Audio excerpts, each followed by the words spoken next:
Tonight, I can report to the American people and to the world that the United States has conducted an operation that killed Osama bin Laden. Where we continue to follow the capture and killing of Osama bin Laden now. Those are just some of the scenes overnight as thousands of Americans gathered in celebration of Osama bin Laden's death. Former Navy SEAL Rob O'Neill says he has thought about the mission every day since that May Day in 2011. From multiple conversations you had with Rob O'Neill over the past year and a half, how'd you get access? And you described that his head kind of exploded when you hit him. I actually hit him 3 times because I shot him twice when he was standing and once on the ground. That is the fucking American badass right there. We are not going for fame and we are not going for bravado. We are going for the single mom who dropped her kids off at elementary school on a Tuesday morning, and then 45 minutes later she jumped to her death out of a skyscraper. If you need help, hang up and then dial your operator. I'm Rob O'Neill, and this is the Operator Podcast.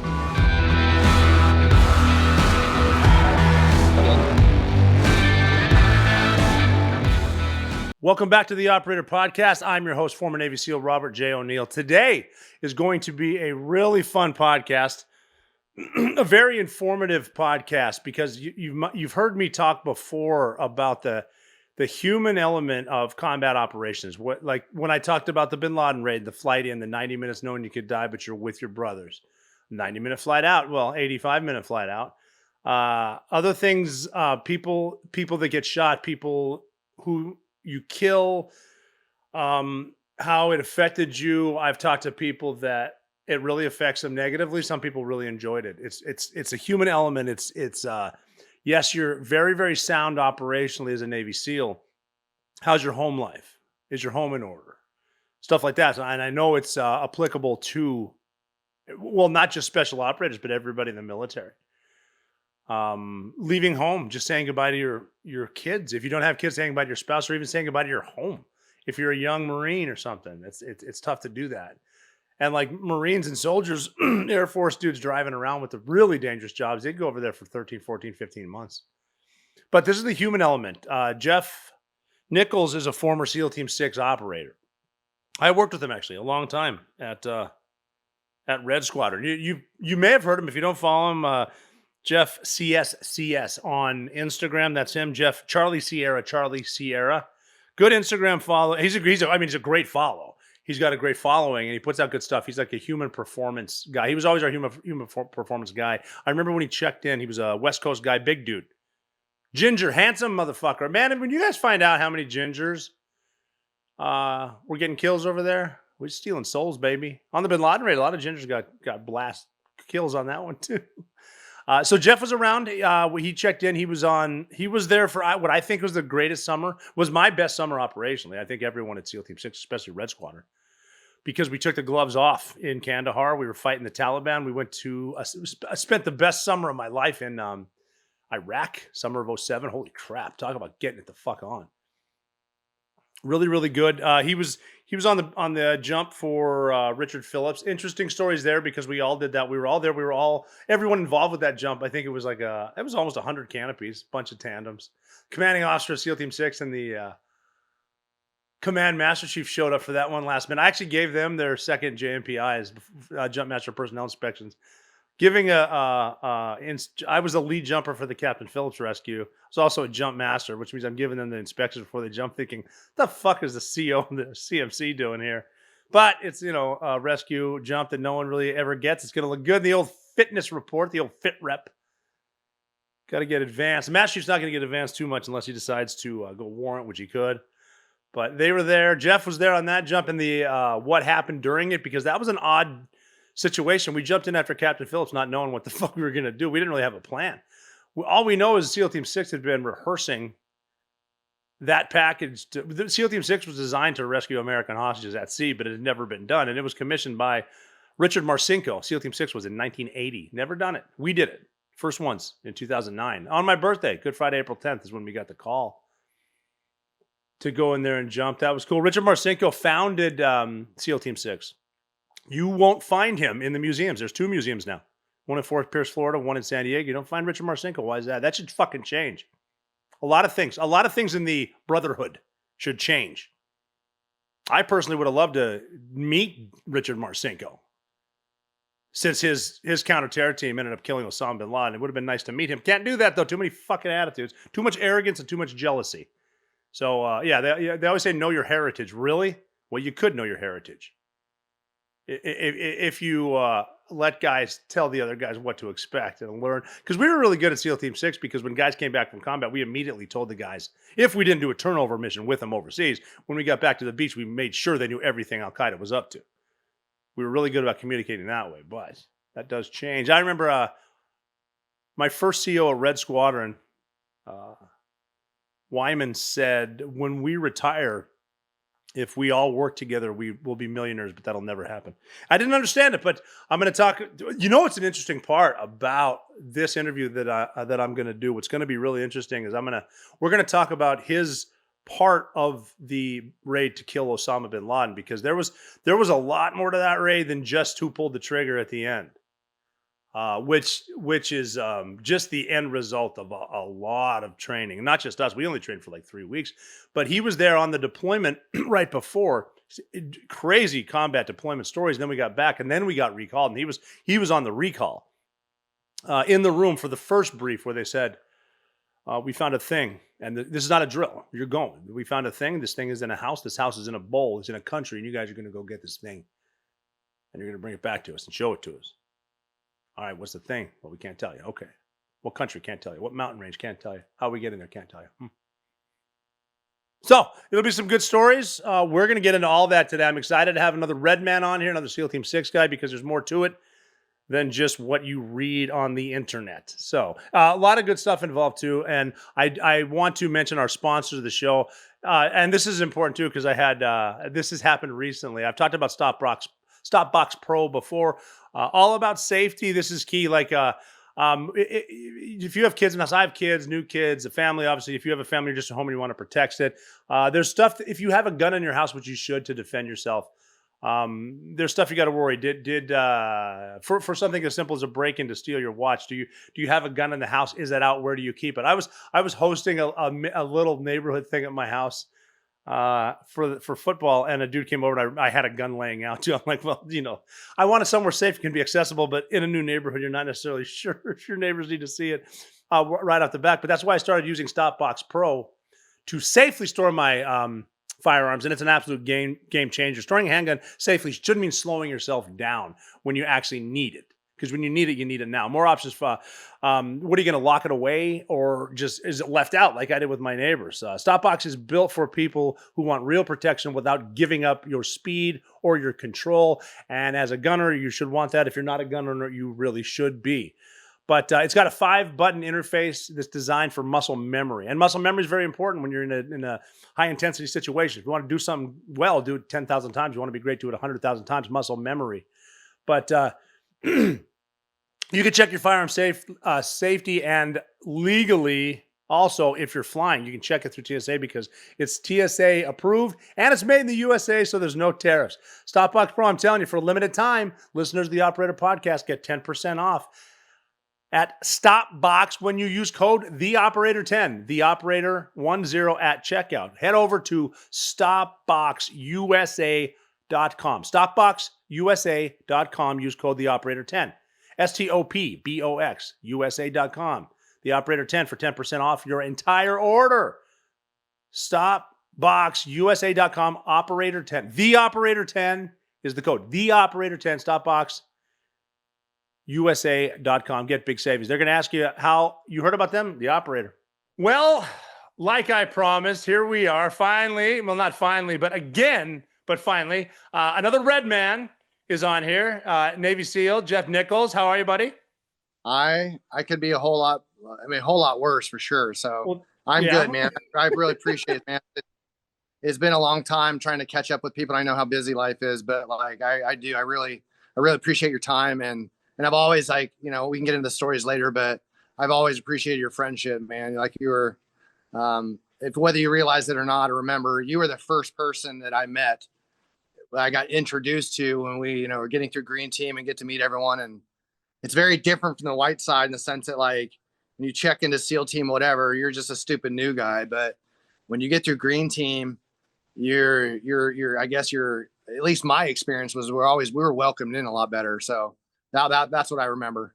No, that's cool. I think SEAL Team 6 was pretty good about that. Like you have your newer guy, but not necessarily a new guy. But well, I mean, you were a big dude when you checked in. All I remember was thinking, obviously, you're handsome because you're sort of a ginger, and there's a big dude. I'm just gonna be nice to him.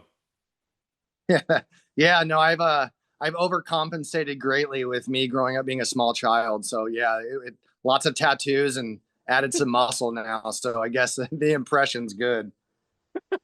What got you there to Red Squadron SEAL Team 6? How did that? Where'd you grow up?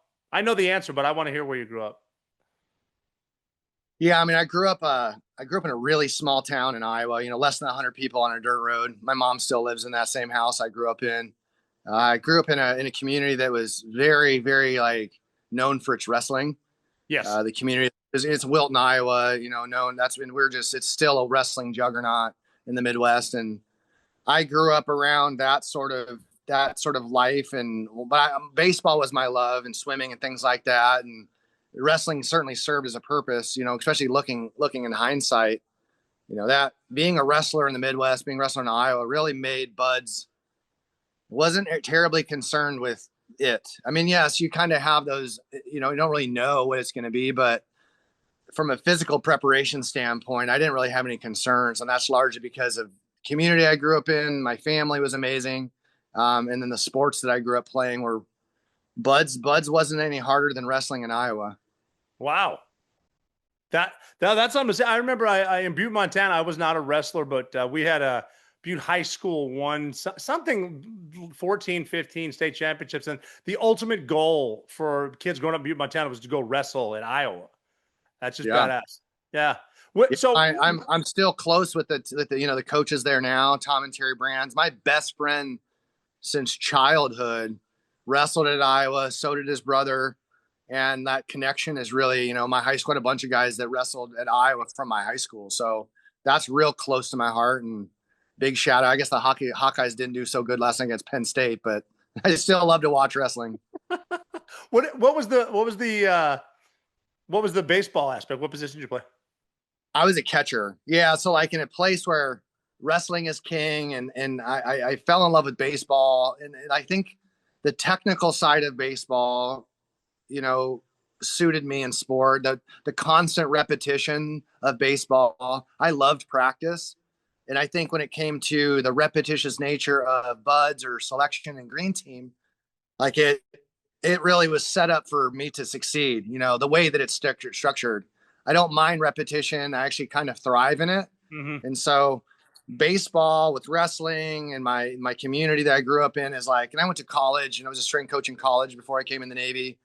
I played college baseball as well, but all of that process, all that preparation, all that repetition, when I got to the community, got to the SEAL teams and got to buds, it was like, oh, this is fantastic. Like I love the repetitious side of it. You know, granted there's some monotony at some point, and the military can take some of the joy out of the things that are they're super fun, like skydiving and shooting. We make everything suck. Yeah. So, you know, sport and baseball was kind of I loved it. I wasn't ready to be not an athlete or not a teammate. And so when I stopped playing baseball in college, I became a strength coach right away at the university, Troy University here, where I'm back. I moved back to, you know, and I just wasn't done being a teammate, you know. So the military really fulfilled that. Like it filled that void for me, especially the SEAL teams, and especially SEAL Team 6. It was like, it is really, really cool to be around that many like-minded people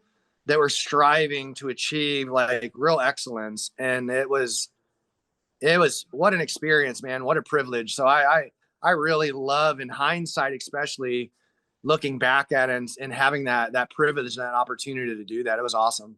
Would you say that, because you're one of the more calculated SEALs I've ever worked with? That's like 16 years as a SEAL.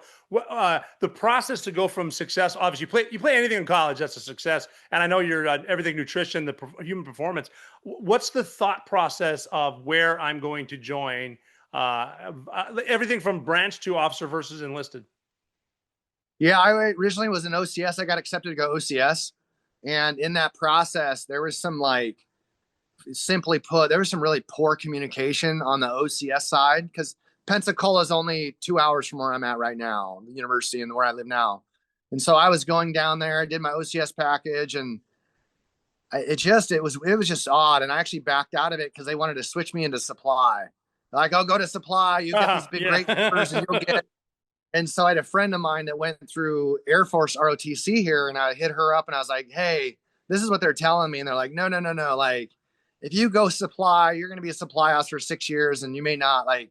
So she's like, bail, get out of there. So I did. I pulled my package, and they're like, you're going to have to enlist. And I'm like, yeah, no kidding. I just want to be a SEAL. Yes. And it's the best thing I ever did for my career. The best thing. So thankful that I did not go down the officer side, not because my personal experience was, I wanted to do all the things that like what I thought a SEAL was going to do, sniper, breacher, free fall, all the cool guy, CQB and all that stuff. And it's like, had I been an officer, I would have been held to a higher standard, but not get an opportunity to do any of that. And so I was like, in hindsight, like, so thankful that I pulled out OCS. And, the process was pretty quick. I was ended through BUDS and got to SEAL Team 5 real quick, because all 9/11 stuff, everything got kind of accelerated for everyone's deployments and workup. And timing for me was ideal for that. What month was that? What month and year was BUDS? So let's see. I joined the Navy October 1st, 2003. Okay. No, and 2002. You were BUDS class 246. Correct. Yeah. So it was not that long after 9/11. I was in sports management classes in grad school when the planes hit the tower. And I was already in the delayed entry program, essentially, or working on my commission. And it was like, all my friends, all my teammates, all my friends pretty much were like, are you serious? You still want to join? I'm like, makes my joining that much easier. Let's go do this. Right. So then BUDS, how was that pipeline? Is it like in the contract straight, like boot camp, you're gearing towards naval special warfare, or what process? Yeah, I think just like you, I was a parachute rigger, right? I had to go to PR school. I remember that. Yeah. Yeah, because a bunch of us gingers were all PRs, right? It was like, what's the fastest way to get there? They got to make sure the parachute's open, and I heard people without souls make sure that happens. Right. At least so I had to, I came in before the SO, right? Just like you did. Okay. So I had to go to Pensacola to do my PR school, and then I went to BUDS. So I just kind of planned it where it's like, let me get out of cold Chicago. Let me go to Pensacola where I have this time to get rid of the boot camp crud. Yes. So I had that 9-10 weeks, whatever it was. And then I went out to BUDS, and I had like 40 days before we classed up. So I got real sick at boot camp, like most people do. Yeah. I was able to put most of my weight back on, in A school and the prep side. And, I never got rolled. Unfortunately, BUDS for me was one of the better experiences compared to some guys. Like, I went straight through, didn't get rolled. Didn't have any problems passing anything. Actually, pool comp was on my 23rd birthday. So that was a pretty cool little, like good thing for me. And that was got out of BUDS. Did you get first time for pool comp? I didn't. I got it my fourth attempt. Oh, Jesus. Okay, go through that. Explain to people what pool comp is, because that's second phase, but you only get 4 chances. Yeah, I think they should rename it like drown proofing, right? Yeah, because Well, what are the difference between drown proofing and pool comp? Right, exactly, right? Because I always thought like life saving was the worst. Did you really? Why is that? Because that was like long story short, there's a really fantastic SEAL, a guy named Eric Burks. I believe he works for the Memphis Grizzlies now. Oh, cool. It's funny, you hear the stereotype that black guys can't swim. Well, he was historically known as one of the fastest swimmers at BUDS. No kidding. And so long story short, me being one of the fastest swimmers in my class, some of those guys kind of made the test a bit harder. And he certainly did that. So he choked me out on my 4th attempt in life saving. And I'm on the pool deck, and they're kind of like pumping my stomach, and I'm throwing up, and we're coming to them, but like, hey, you passed. So long and the short is like because I was a really good swimmer, and I had kind of people kind of. Can you back up on that? Because a lot of guys aren't. If you're a really good swimmer, what do you think the purpose of Burks doing that? Is it to like, because you 4th try, if you fail, you're out, but he chokes you out pumps your still or CPR, you pass. Is there what do you think because there's a reason he did that? Yeah. So, okay, here's the real story. And I got to PG rated a little bit. Okay. So one of the guys that in Fallujah, remember back in the day, he was hung from a bridge. Yeah, I do remember. Right. One of those guys was my buds instructor. Scott Halvinson. Yeah. And there was a second one. Gosh, what his name was, anyway, it'll come to me. Right. Okay. So I'm straight edge. I don't drink, never have, that sort of side idea. And this particular buds instructor was straight edge, and he had the straight edge tattoos on his forearm.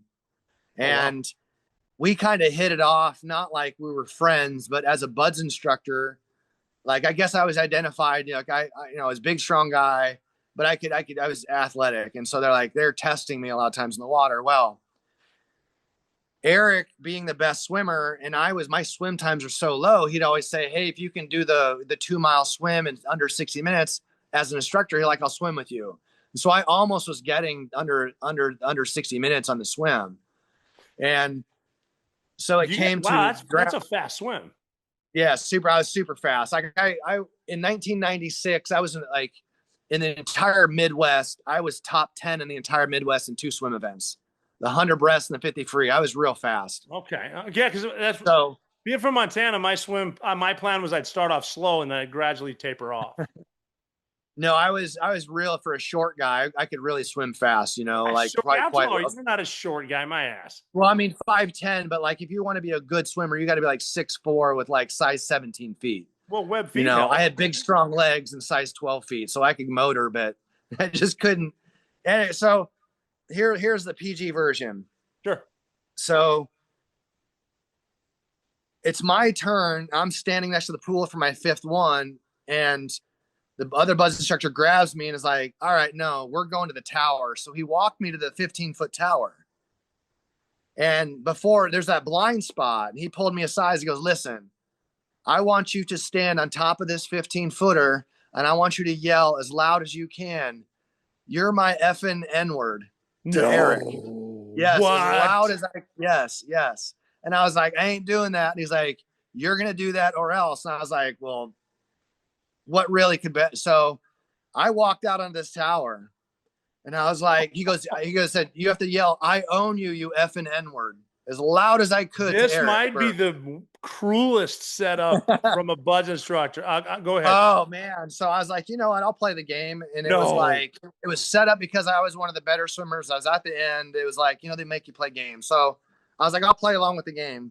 So I got up, I put my toes over it. Eric was on the water swimming over, and I yelled, I'm talking, you know, it's in the middle of the base, right?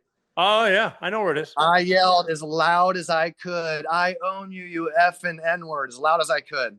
But you went straight up full hard R on that bad boy. Eric was laughing, you know, like he knew what was going on, right? He knew what's going on. And so he says to me, he goes, no, I don't think you own me. He goes, but maybe your grandparents owned mine.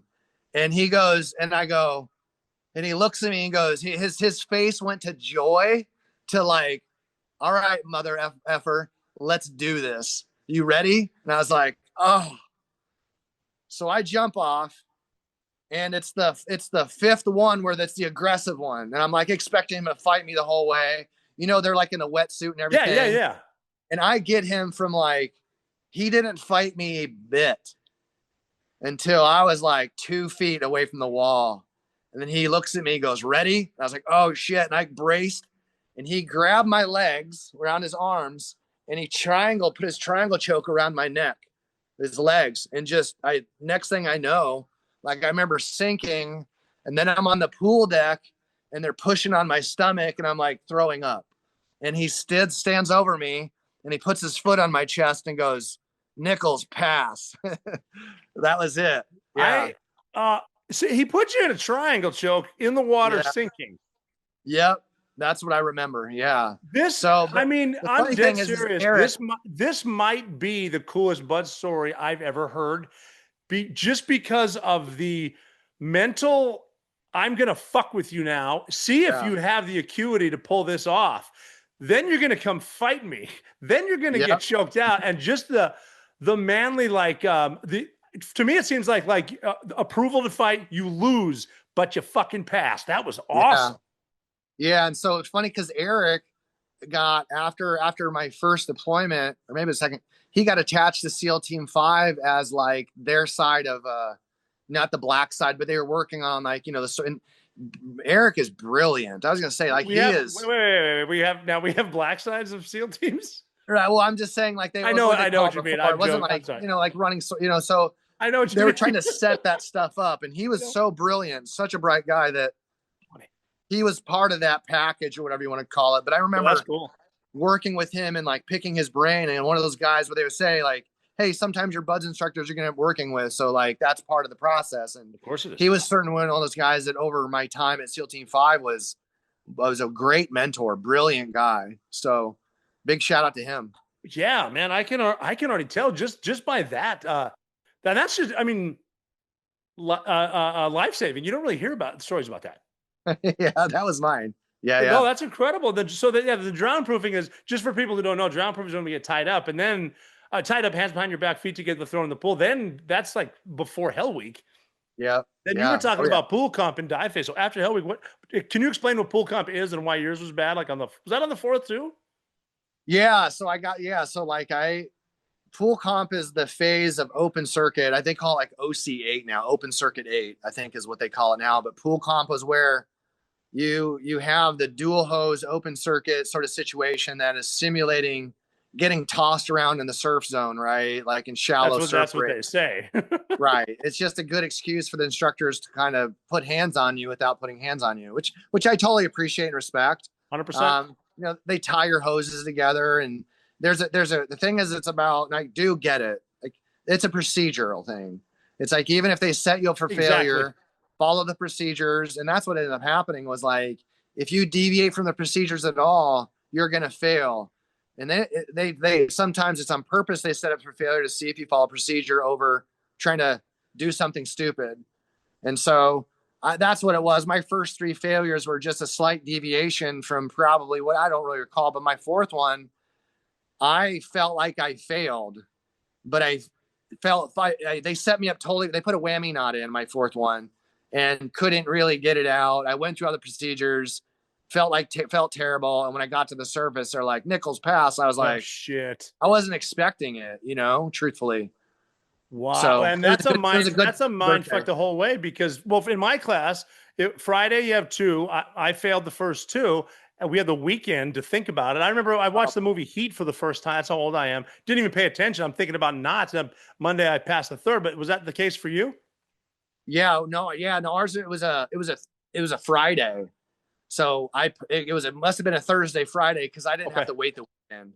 Whatever. That meant that part right there. And then I would assume like the 4th one, thinking you failed, like, okay, I got to get rolled back to one day of dive phase. Yeah, because that's the same.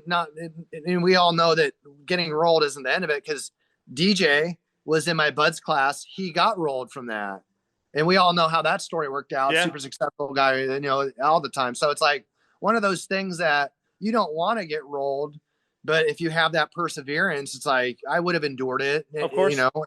Yeah, but I'm just glad I didn't have to. It's almost one of those things.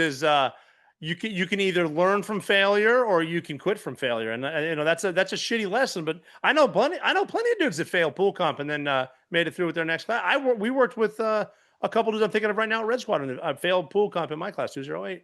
For sure, yeah. Like I know, a couple guys did, you know, and I think that Nick Check was in my buds class, and he was wow, how was he in buds? Because he was a beast.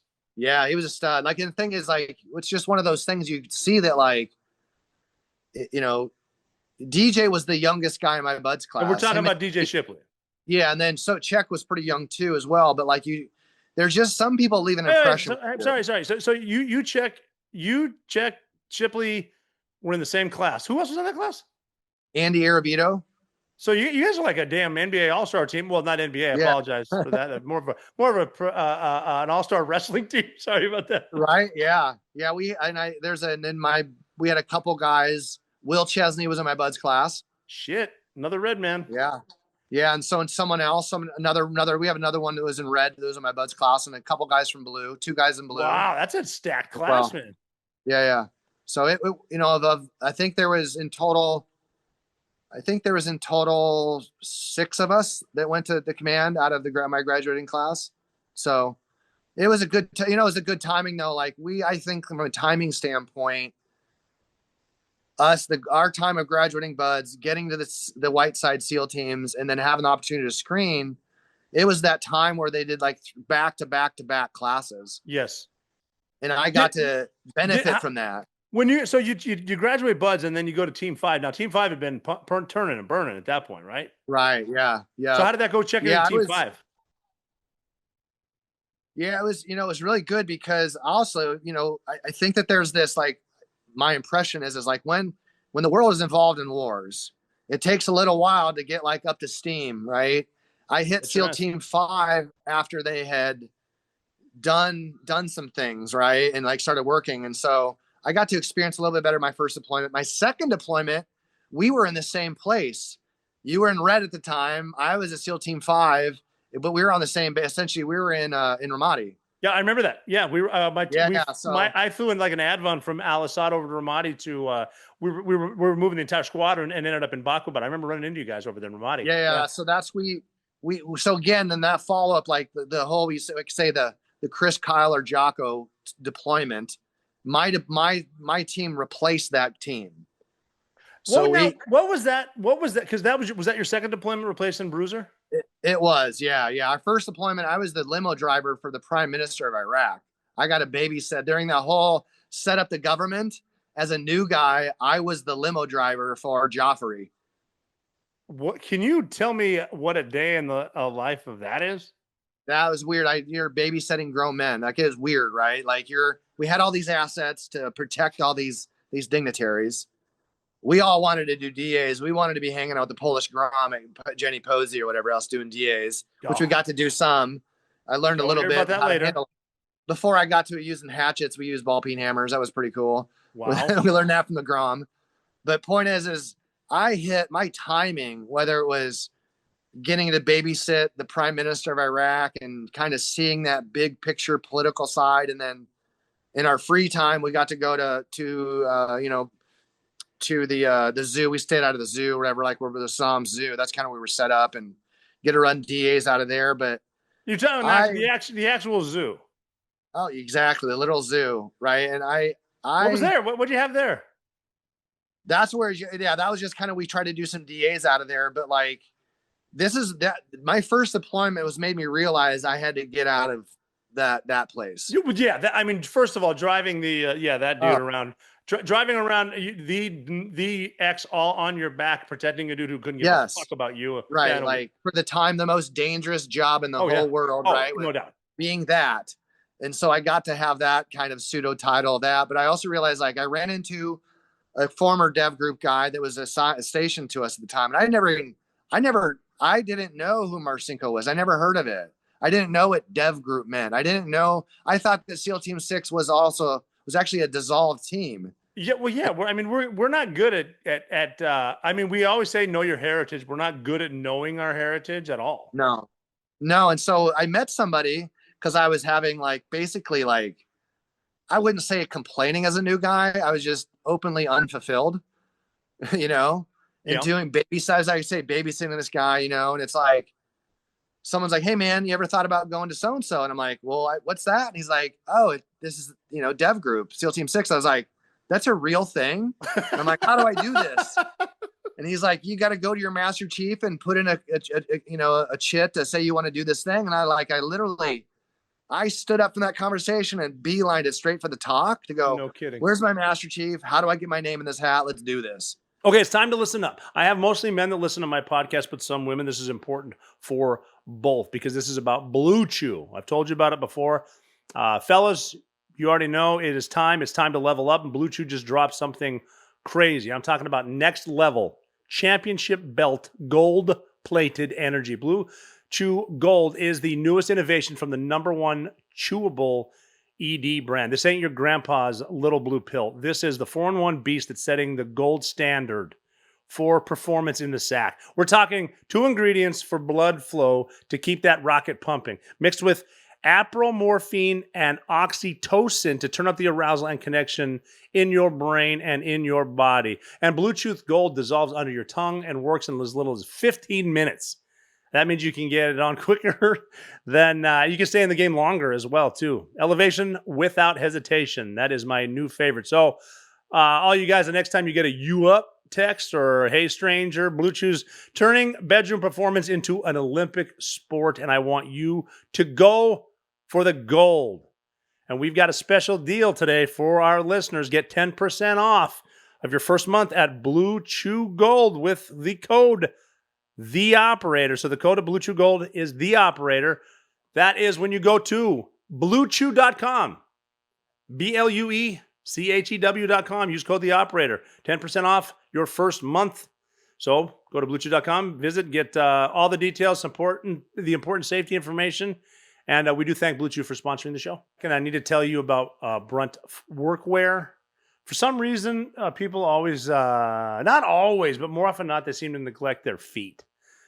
Be it socks, be it boots in this case. The founder of Brunt Workwear, Eric Gerard, grew up blue collar, and he started it after his blue collar friends working in the trades kept saying that the big brands had sold out. They weren't listening to customers and hadn't changed in 100 years. They were more interested in becoming fashion brands instead of making work boots. And you've seen it before. His buddies encouraged him to start a brand built for them, and that's why all Brunt products are named after the guys he grew up with real hard-working jobs, real tradesmen, like Sullivan, Perkins, Hawthorne, or Marin, just to name a few. Choosing work boots used to mean sacrificing comfort or durability. If they felt good, they didn't last. If they lasted, they're going to wreck your feet. But Brunt raised the BS flag, and they built tough work boots that feel great from day one. You don't need to break them in. You're not going to get sore feet. Real workers shouldn't have to choose between comfort and durability. Have you ever broken in a pair of combat boots? The way we used to do it is like put them on as tight as you can, ideally go in the ocean with them, salt water, and then wear them all day until they're dry, and that's how you break them in. These are no doubt, Brunt is no doubt the most comfortable work boots I've ever used. If I would have had these during training would have actually been easier just because you don't need to worry about your feet, and they're going to last and they're comfortable. Brunt was tired of the workwear brands out there cutting corners. You work too hard to be stuck in uncomfortable boots that don't hold up. So they built something better, boots that are insanely comfortable and built for any job site. For a limited time, so listen up, you will get $10 off at Brunt when you use code THEOPERATOR at checkout. Just head to bruntworkwear.com. BRUNT, workwear.com. Use code THEOPERATOR, and you're good to go. Code THEOPERATOR. After you order, Brunt will say, "Where'd you hear?" Just tell them the operator sent you. Because I was like, because we were right next to where Delta was. And every night I see Little Bird zipping off, and I'm like, what are those guys? If that doesn't hook you, nothing will. Right. I don't know how many hundreds of times or whatever on a Little Bird, there has yet to be a time on the pod of a Little Bird not thinking how fucking cool you are. Right. And so I saw that. I'm like, oh, is that because at the time Blackwater was doing security for the U.S. Prime Minister Negroponte, and I thought like that's who it is. But no, that wasn't doing fucking VIs, dude. Right. They were called, I think they called themselves Task Force 686 or something. Yeah, that was 686 at the time, right? Yeah. And so I was like, who? So the guy that I mentioned, he's like, no, you want to be like them. I'm like, who are thems? And he's like, I was like, those guys are real too. And they're like, yeah, man. So from that deployment on, I was like, how do I get to the thing? How do I get to the show as fast as possible, you know? And so that led me to my next workup, sniper school. The former Master Chief, Pete Nazchek, was no shit. He was my buzz instructor, man. Yeah. Right. And so he was my CMC at 5, and he's like, yep, this is what you want to do. And like, it was a perfect transition. Oh, your timing sounds perfect. And Nazchek, was he a red man? He was. Yep. And then I think he went to air or something. And then that's when he, made rank and whatnot. But like, it was really good having, again, a lot of SEAL Team 5 for me was a bit underwhelming, but I was able to work with really great people, right? I really did have like Dan Corbett was there with me. Like, damn, dirty. Like yeah. So I had a lot of really good SEALs. Yes, you did. Around me to learn from, and And then the timing was great and my leadership was good and the command needed more people. So it was like, do well, train hard, get through this deployment. And 16 days after my second deployment, I was in green team. 16 days? Yeah. Yeah. How, dude, I didn't know that. I thought it took a year and change. Yeah, no, they let me screen. There was someone else in Red Squadron that came to Red Squadron on one deployment from SEAL Team 3, it was one troop, right? And so I got screened positive after one deployment. But Pete said, "Hey, listen," he goes, I could send you because it's the mission statement, like the command. But he goes like, here's the deal. Yep, he goes, yep. If you wait, he goes, I'll guarantee you sniper school. So he hooked me up. He let me go to sniper school, and then we went to Ramadi, which was a great experience in its way. Yes. And then my son was born during that deployment, and then I was in green team 16 days after my second deployment, which I think in hindsight was great. I didn't have to wait around. I didn't have to I just wanted to I was fresh. I was young. I really, really wanted. Oh yeah. We augmented Blue Squadron in Nashville right before my second deployment. And I got to like, holy shit, who are these guys? Like, this is what I want. And so I had that in my mind, the whole second deployment, that's what I have waiting for me. And I was super fired up to go to green team. Honestly, I was ready. No, that's just awesome because Pete Nash did a great job with professional development. Even though, and I mean, that's like intertwined. It's braided as a great leader because he's taking away the instant gratification in favor of professional development. Like you're gonna be better doing one more deployment at 5. However, I'll get you sniper school, which is just cool, but it's a kick-ass leadership school. You don't need the rush right now. It's not going. Man, that's good timing, great leadership, and just a good plan. That Ramadi deployment. I mean, that probably helped your op tempo, the way you think. How does that say? Tell me a little bit about the Ramadi deployment. It was interesting because, you always kind of only know what the debriefs are from the team before you. So we were getting all the debriefs from Jocko's team and hearing this and that, and then our deployment, we got there. It's not the same landscape, understandably, but it's similar. So during the walkout patrols we did with them, we kind of figured out like, this is what we want to do. And then we really that sniper school thing was great because we did so many sniper overwatches. And then we really was cool because in that environment, what we were doing a really good service, I would say, is like we were dropping ourselves into the middle of the city at all these Army and Marine Corps FOBs and doing sniper overwatches for 2 and 3 day periods and like really got in the good graces of the conventional side. It was awesome. That's what you need. Good.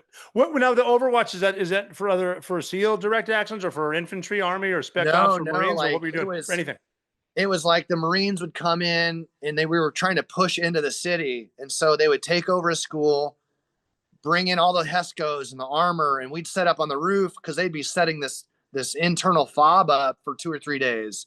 And as they're bringing in forklifts and fucking tanks and HESCO barriers and troops, we were in areas around the city, basically looking outward, and our ROEs were really quite conducive to pulling the trigger. So yeah, we got to pull the trigger a lot. Yeah. That's incredible. I'm trying to think of everything, just setting up daytime hides, Iraq, to the threat, to the literal heat. Yeah. How's it? Were you there in the summertime too?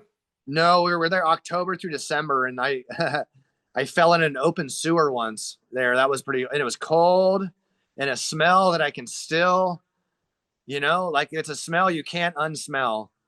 Well, let me just say that. I don't think we can just glaze over this. Can I hear that little chestnut? Oh boy, yeah. So anytime cold and poo and sticking to you, that's a good story. Because there's no one better at staying dry and warm than a team guy post buds, right? So we had to walk across. We were right around the Euphrates, and there was a bunch of, basically what we were watching is they had this report was a bunch of like weapons are getting shuttled across the river.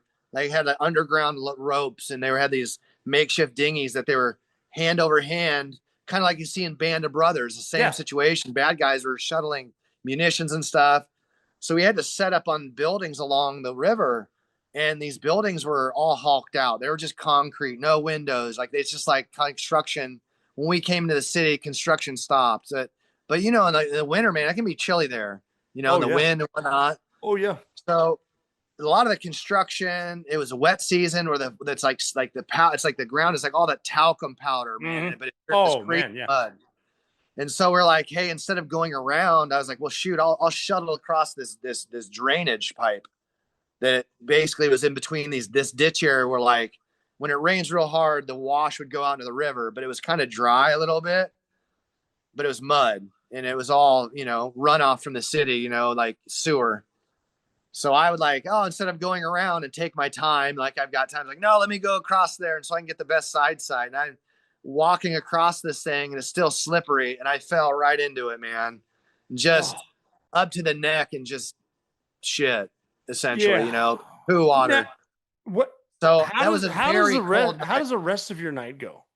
It was like, buds. Yes, buds, you can get cold, but buds was not that cold, right? Alaska, like, remember the helicopter crash we were in Afghanistan, and we were like remained over day at the top of that mountain for like 2.5 days until the 56 lifted the Hulk out. I was there. We didn't crash. Maybe you were in an outstation. Yeah, I was one of the outstation guys for that one. I do recall that. I remember spinning up on. Well, shit, we got story after story. But might as well fast forward to that one since we're here. We got to get back to green team. But what happened? Say you're at red team, the crash. I do recall that. What's that story? Yeah, well, there was like, there's just the area, the dust out, the gas boom had hit something on the way of descent. We were on a peak, and the same thing on a peak. Take the goat trails to our destination, drop down in, but the gas thing popped off and spun into the rotor blade and shredded everything. And it's real windy. Storm comes in. We're all just, like, no one's wearing warmies. You're like going to walk and be sweaty in the cold and descend. But we got stuck there for like 2.5 days, no food, very little water. It was too windy to send anyone in. We spent the whole 2 days, like, basically breaching the helicopter, breaking everything, pulling everything out, quickie saw cutting everything, destroying the helicopter. Because then, like, once the weather cleared, they had to bring the 56 in, wench it out, and then fly it back, right? But that's the coldest by far I've ever been. That's in Afghanistan. That was hands down the coldest I've ever been by far. Was that 2.5 days? That was our winter deployment. One of our winter deployments. October again, yeah. That was the bird doll deployment. Oh, okay. We'll get into that in a second. Let's go back to sniper Overwatch for that deployment. Then is there anything in particular on that any story you want to tell about that? Any engagements or anything cool? No, I mean it kind of was, like it was a really traditional, what I would say, what snipers, NSW sniper school is amazing. Yes. You learn a ton. You really do. And with all the after actions that had come back up to my point, the urban hide thing was really valuable. We really set up a ton of urban hides, a lot of day night stuff, a lot of them. And it worked, man. Like real sniper stuff, real sneaky stuff, real cool stuff. So from a sniper world, like it was a dream, it wasn't safe in that sense, but it was a real sniper deployment. So I got to do a bunch of that. That was like you're saying, like your skill craft and the stuff that you get to bring with you to the command, like, Whiteside SEALs CQB is questionable at best, not their fault, but you know what I mean? Like when you go to green team, and you get out of green team, you're competent. You've been checked. You've been trained, and you've been challenged. Coming into green team with the knowledge that I gained of a good or fantastic sniper school and real sniper experience, that made me feel like I belonged. Like I came to green team with some real combat experience, not as a know-it-all, but like I emotionally. Going to green team, I didn't feel overwhelmed. I felt real privileged to get that chance in such a short time. And so I really like green team's hard. it's real fucking hard at times, Yeah. but I learned a lot, and I really enjoyed that for that aspect. I'm sure Delta's OTC is the same. You know, you come I'm out sure of they're that very like similar, yeah. really capable, right? And then having a school, whether it's the DeLand Canopy course, sniper school, whatever it is, Sure. there's some that like really like, holy crap, man, I learned a ton in that given timeline. And, you know, in some deployments, right, you learn a ton different stuff, but you know, I learned a lot that I think was valuable in Ramadi at that deployment. And then the successive deployments at Red were, yeah, it's all it was, man. Real on the job training, real world stuff. Let's do totally. this. Yeah. The OJT, you can't, I remember I went through sniper school in 1998. So they were teaching just Vietnam tactics and a little bit of urban heights, but I can't imagine, because even the tactics from land warfare, once guys started getting shot at in the mountains, completely changed the first day. I can't imagine the amount of skill that comes back from those snipers in Iraq, especially. The urban hides, the movement, the security. I'd love to see what sniper school has turned into since then. When you went through when you went through Green Team, CQB was first, right? It was. Yep. It was. Yeah. We'd found when I went through Green Team selection for Team 6, jumping was first. Then they get into CQB, but that's such an expensive trip to send everybody out there for so long, and then you lose half the guys in CQB, so they switched it up. So you lose the guys there. How did you find CQB off the bat when you first started Green Team? Was it a level of intimidation? You know, I think that probably like your experience, I'm assuming, is that when you recognize what's trying to happen, what they're trying to get out of you, if you can really take instructions and don't question, don't try to bring like, hey, whatever you've brought to the table has value, but it doesn't have more value than paying attention. Correct. You could have said that better. And so I thought because here's the difference too, is like Bud's instructors, by and large, are not always the ones that are the highest standard. Green Team cadre is the best. Like the guys that are Green Team cadre are ones being groomed as team leaders, troop chiefs, master. Yes. And your instruction that you're getting, and as a Green Team student, I recognize right away. It's like, oh, this is real, man. Like these people authentically also want you to learn, but aren't going to slide on any standard whatsoever. And I really quickly saw that. I really quickly saw people cave under their own personal pressure. But I tell people all the time, the most democratic thing I've ever experienced is being a SEAL, specifically Green Team and Buds, different things. And I felt, you know, I didn't go through without getting safety violations, but I got through in a way that was so authentically democratic, and the learning was there, and I could see it. And I tell people, I learned more in Green Team and CQB, that 6 week block, right? Shooting in CQB, that first one. Yep. I learned more in that 6 weeks than I did in 4 years at SEAL Team 5. Oh, yeah. It was magnificent. Now, when you said it was democratic, what do you mean? I mean, like, hey, here's the standard. We're going to tell everyone what the standard is. We're going to demonstrate the standard as cadre. Yeah. And they are going to, and when they enforce the standard, it is enforced. It's not like, well, I really like this guy. I like his dad. I like this. No, right. Man. That put me, because I wasn't like a legacy kid. I didn't know a single person at Dev Group, and I didn't have family.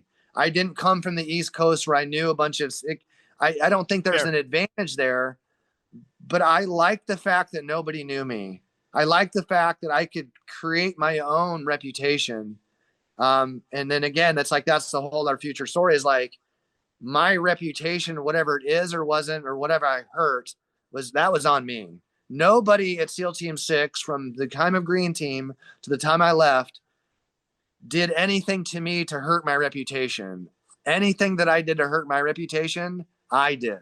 And that's what I mean by democratic. Yeah. So No, that's a perfect awesome. explanation. That is awesome too. I think too, I mean, just going back to what we said about not knowing our heritage, and then West Coast, East Coast. I think people that follow Navy SEALs don't realize there's two spots. There's Virginia and there's California. And I think that we're so bad at knowing our heritage. Like you're saying, you didn't know about development group. I didn't either when I got in. And I think at SEAL Team 6, obviously we should be. Maybe not should. I'll backtrack on taking people from everywhere, but we're not good about telling the West Coast guys about it because a lot of dudes that are really solid on the West Coast simply didn't want to leave San Diego. I agree. I think that there is an understood comfort level that you go through the fire, you go through BUD/S, go to SQT, get your team, you build a reputation as a dependable teammate. And the last thing you want to do is like put your life on hold and go back to student status. True. And if you happen to fail, you have to face your team that you left, like call it shame, call it like for me, the risk of failure severely outweighed any sort of shame that I thought I would feel because, and I think a large of that, I attribute a lot of that to, like I said, to Blue Squadron, because I got to augment them for 2 weeks or a week in Nashville. And I realized not a lot of West Coast, you're exactly your point. Not a lot of West Coast SEALs ever get to see Dev Group in real action. Mm-hmm. And when I saw it, I was like, oh my God, like before I came into the Navy, it became a SEAL in my mind and my heart. I had a vision without any experience of what I thought a Navy SEAL should do, what he should look like, how strong he should be, tattoos, whatever. And when I saw Dev Group, I was like, those are the guys, like, holy crap. Like, how do I become a part of that? Yeah. And so Green Team for me was such a privilege. So, and then getting to learn, like my team leader, my first team leader, as you know, right? Yeah. Getting to learn from him and the troop chief at the time, right? HB and all these Jesus, guys. Yeah, like, HB, right? dude, that's next level. Right? Next level Right. operating. Jeez. So when I, again, go into Red Squadron, I get to be around guys like you, two troop guys. Two troop, I'm biased, but two troop for the time, 2007, man, it doesn't get any better in tier 1 operations. You know, I never got to experience A Squadron, B Squadron, whatever it is, but I'll be biased and go, you know what? The group of guys that I had the privilege to work with, you know,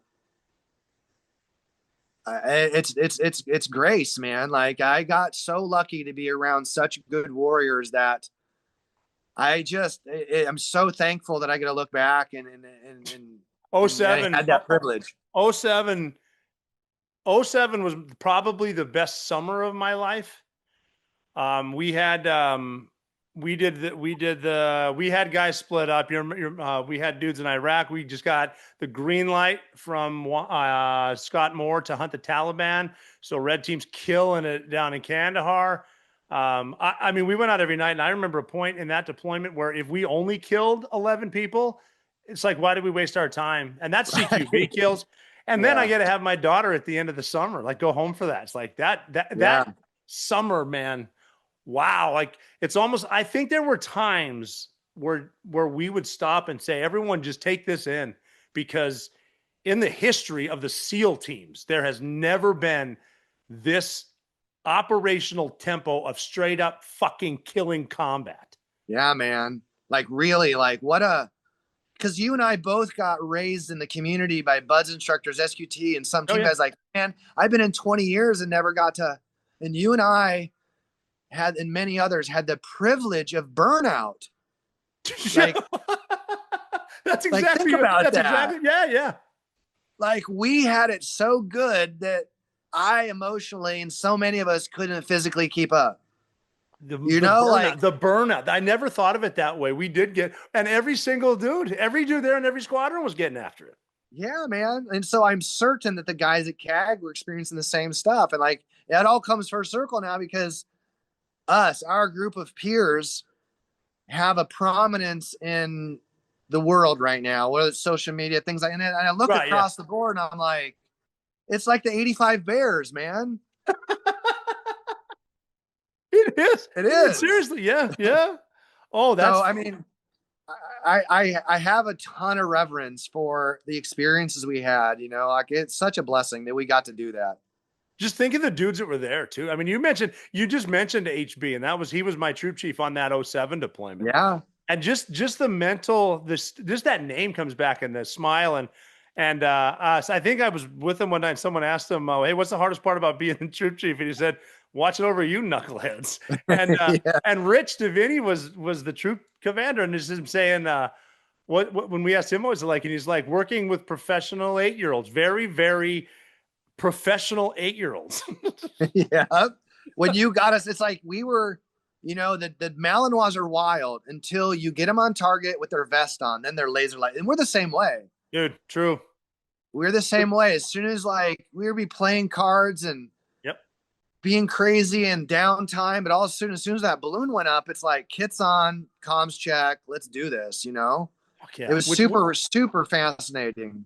Can we back up just a little bit? So I mean, Green Team obviously is the CQB intense. You lose so many dudes, but when you got to like the first day of Red Squadron, like I remember mine. What can you go from the first day up to the yard in? Yeah. Yeah, that was pretty quick for me. The yard in was pretty quick, I guess. And I yarded in on chocolate milk. I remember. Yeah. It's fair. So the yard in, for everyone listening, is we have a yard you've seen that it's a full yard, but at Red Squadron, we like to fill it with booze, the bulb, and then the like Killian's Irish Red. And you chug that. You got to do it one. Some guys we respect, they don't drink. Jeff's always been one of those.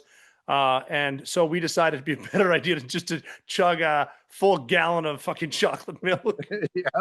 Yeah. So, you know, I think it was within 2 weeks, less than 2 weeks of me graduating Green Team, we were in Colombia. Oh shit. Yeah. So 9 or 10 days after I got a Green Team, I was in Colombia in a real world mission with y'all. Right. It's like, holy shit, this is real, you know, doing fucking fast roping and rappelling and like setting up ambushes legitimately in a Colombian jungle. Mm-hmm. And then I got the training in Virginia Beach. I went out to help with, I was a tandem instructor at the course. And then I came back I missed your flight. And then I stayed there because then that's when Lance died out in Arizona on the tandem. Right. Oh, that's right. Yeah. That's 08. We were there for what, like 22 days or something like that. Yeah. Cause I had the whole team room to myself. It wasn't that bad. And then but that kind of pushed our deployment a week or two. My first deployment in Red was right after. That was 07 then. 07 was that. Right. Okay. Yep. That's right. So that first deployment was everything that I thought a Navy SEAL would do on a deployment with other Navy SEALs. Okay. Give us an example. And where? Tell me where and what you did. Like I remember again, there was at the end of the deployment, ended up being the 1st of like July 1st to the 2nd, 3rd. There was a U.S. convoy, an Army convoy of reservists out of New York that were going to go meet with one of their moms. They got ambushed, got blown to hell, where was it? Killed. It was just outside of Bagram. Like It was in the city, South City, like near 60 or something, right? Yeah. And the majority of the team had went to Kandahar to do this big push into Pakistan. And so only 6 or 7 of us were back to basically get the camp ready to redeploy home. Well, this mission, I remember sleeping and they're like, wake up, grab your stuff. We're going to be gone for 3 days. Like don't pack up. We got to go. We got pulled into, there was just 6 of us. There was only 6 of us. We got pulled into the big, auditorium in Bagram. Yeah. And the commander, like the 2-star, was like, hey, I understand you guys, do shots to the head or whatever. And he goes, I want to go back. This is what happened. This family got ambushed. These reservists got dismembered, set on fire. It's a big parade around their dead bodies. And he goes, I need somebody to go take care of these guys and track whoever down. He goes, I don't care who it was. Track them down. Here's the resources. They're all yours. Go. And so we launched after these people on July 1st, 2nd, and 3rd. And, tracking each one of these people down that were responsible for it, because we're listening to them, whatever it is. And yeah, my last 3 days on that deployment, man, it was hunt and kill, man. It was real. And I remember getting to one of the PJ Deligio. Yeah, it was his birthday. Best hair in the entire. I'm saying definitely the U.S. Air Force, but he's definitely up for it in the entire U.S. military. So in his previous job before the Air Force, he was a stripper, and his stage name was Orion. I knew that. Yeah. Yeah. He was the Air Force dude on our jump trip. The story that I tell when he had a cutaway on a day hey-ho. And we turn around and the tandem master behind him was saying, "Hey, you need to cut that. You got a line over." "No, I don't want." And then he popped it. "I'm back, motherfuckers." Yep. I told you. Yep. Yes. Oh, that's man. Deligio. So awesome. We did his re-enlistment on that mission with the bodies, with the stuff. And it's like, it was, I do remember hearing about that. Of like, wait, like we just got called in by the 2-star running the country's ops. He wants to go tell the families, I sent the guys to go get the guys who killed your family. We did. We had this re-enlistment. We had all this sort of like, the mission was awesome. And you get back and you're like, coming off that first deployment, like I just, for the first time, not that I didn't before, but man, I fucking felt like a Navy SEAL finally. Really, you know?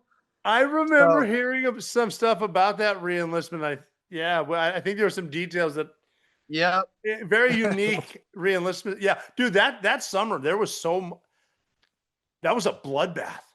Yeah. And then the next deployment was when you made E7 and we were in Sharona. Yes. Sharona with the when we had the dogs out there and the jihads, the bikes. All of it, man. Yeah, exactly. The nomads. Yeah. The bikes. The Sharona deployment. Yeah, I still remember that stuff. When I'm trying to put everything together. I remember the bar on the back and Nick Check built all that. We had the big cornhole stadium. In between, right. Remember? And then Nick was jumping the fire. Delicious, and then made the they made the jumping the fire pit with his bike. And the indoor parkour shit. Yes, yes, and that's where Nick got his nickname, Tiny Dancer, because his feet were so small. Yeah, man. Fun. I have some pictures of that. I gotta find that. God, he's a stud. Yeah. So like I remember. And then McCraven came in and he was really, really late. And he started bragging about how he had just done this amazing mission in Somalia, but it was us. Remember the OTB? And he's like, and then one of the other guys like kind of called him on it. It was like, hey man. And he got pissy and he's like, that's what I don't really like about you guys is like, you guys are a tough crowd, this, that, and the other. And we just kind of shut him down. When we were on the Sharona, because this is after we did the Captain Phillips rescue. Yes. Okay, let's back up to that because you were on the jump with for Captain Phillips. Yeah. Well, let's backtrack to that. What I remember, I was at my daughter's Easter tea party or preschool. Where were you before we got the page? Right, back in the day, man, the pages. Because here's the funny part. Remember, it wasn't your birthday over that? Yeah, April 10th. Right, because we were hoping that you were going to get to take the shots because it was your birthday. Remember, because most people the world doesn't know this, but I'm sure you remember who got to do the shots. The team leaders Rochambeau'd for it. For to shoot on the mission? What team got to posture on the fantail and do the stuff? Oh, right, but I think team leaders had to do paper, rock, scissors. I remember that's right. Yeah. And we came up with a better plan. I liked our plan better, but I mean, before we even jumped, in, what were you doing in Virginia Beach? I remember the flight over. Oh yeah. So, okay. Yeah. So this, I got to thank you for that too. So, well, it was just a mess, right? Because you're going, you're not going, you're going, you're not going. I was at the beach just getting packed up. Well, remember we got on the plane, took off, everything's hunky dory, but the fucking boat was thousands of pounds overweight. Well, because the boat guys taking over. They loaded it with like 9 mil. It's like, what the fuck are you guys bringing? Right, and their Xboxes and shit, right? And so you were like, "Fuck it, guys." I was like, "Dude, what am I going to take in?" You're like, "Hey, you told me." We were talking. You're like, "Dude, just jump. I know it's going to be hot as shit, but jump your dry suit and stuff all your stuff in your dry suit." So I was like, had socks and shit in my sleeves, an extra pair of underwear, and a Sudoku book and all this stuff. Because we had all we had was what we could wear. Yeah. And so I remember that. I remember, yeah, like you were just like telling guys like, hey, load up your dry suit, man, because the damn fucking Gray Squadron guys overloaded their boat. We had no creature comfort, right? Well, even if you watch the video, the jump, like dudes are zinging out because they're throwing shit on there. I grabbed an extra waterproof bag so I could fit like my cheetah towel because I knew, and like shower shoes because we're gonna be on a Navy ship and that shit's just gross. Yep, yeah. And so then we jump in, do the thing, right? But I remember you walking around the ship with your Chiefs hat and your mug. Fucking right. Well, see, what I'm saying was it's good because when they were seeing who's going to be on the fan sale and take the shot, it turns out if I would have shot on that too, Jesus, the vet bro community would be out of control. I know, right? Yeah. So like internally, the way that it worked. So when we got, here's the thing is when we got on the ship, remember they didn't really tell anyone on the ship what was really going on, let alone who was getting on it. And so remember when you walk into the galley? Yes. As soon as you walk in, there was always a trash can with someone standing there, make sure they separated food, plastic, and paper. Uh-huh. Well, I walked in with this giant fucking beard down to the middle of my chest, long hair, and we had no clothes. I had sleeveless shirt cut off. And then Dan Corbett was with me. He was the first one in the cafeteria, and the guy had his head turned away. And so as we go through down the P-way, and go through the door where you have to duck down and step over, Dan was the first person there. And he starts walking by this guy, and this guy fucking hits Dan right in the chest to stop him. Shipmate, where are you going? And he hits Dan square in the chest. Oh, no. And then he looks at all of us down the P-way with fucking, looks like Molly Hatchet. And he could see his eyes got like this big. And he's like, I don't know if I should run and yell like the fucking pirates have taken over our ship, because no one told this guy that SEAL Team 6 with all these fucking beards and stuff were going to come cruising through. And I just remember the looks on people's face when we like went into the cafeteria. They're like, who the fuck are these guys and how did they get on our ship? Well, you're not even kidding with like, you're talking cut off like cami tops and then there was a red man patch and that's it. And I got rank indicator because I'm getting into the Chiefs mess for that shitty ass coffee. But other than that, that's kind of it. And I don't think at that point we even had a plan yet. Just put guys on the fantail on the other ship because we're on the Boxer. Exactly. Right. And so that was interesting because I had never been on a Navy ship in that capacity. It gave me, again, a real appreciation for where I was at, what I was like, choose your rate, choose your fate, whatever you want to call it, man. Like I was like 8 days on a Navy ship.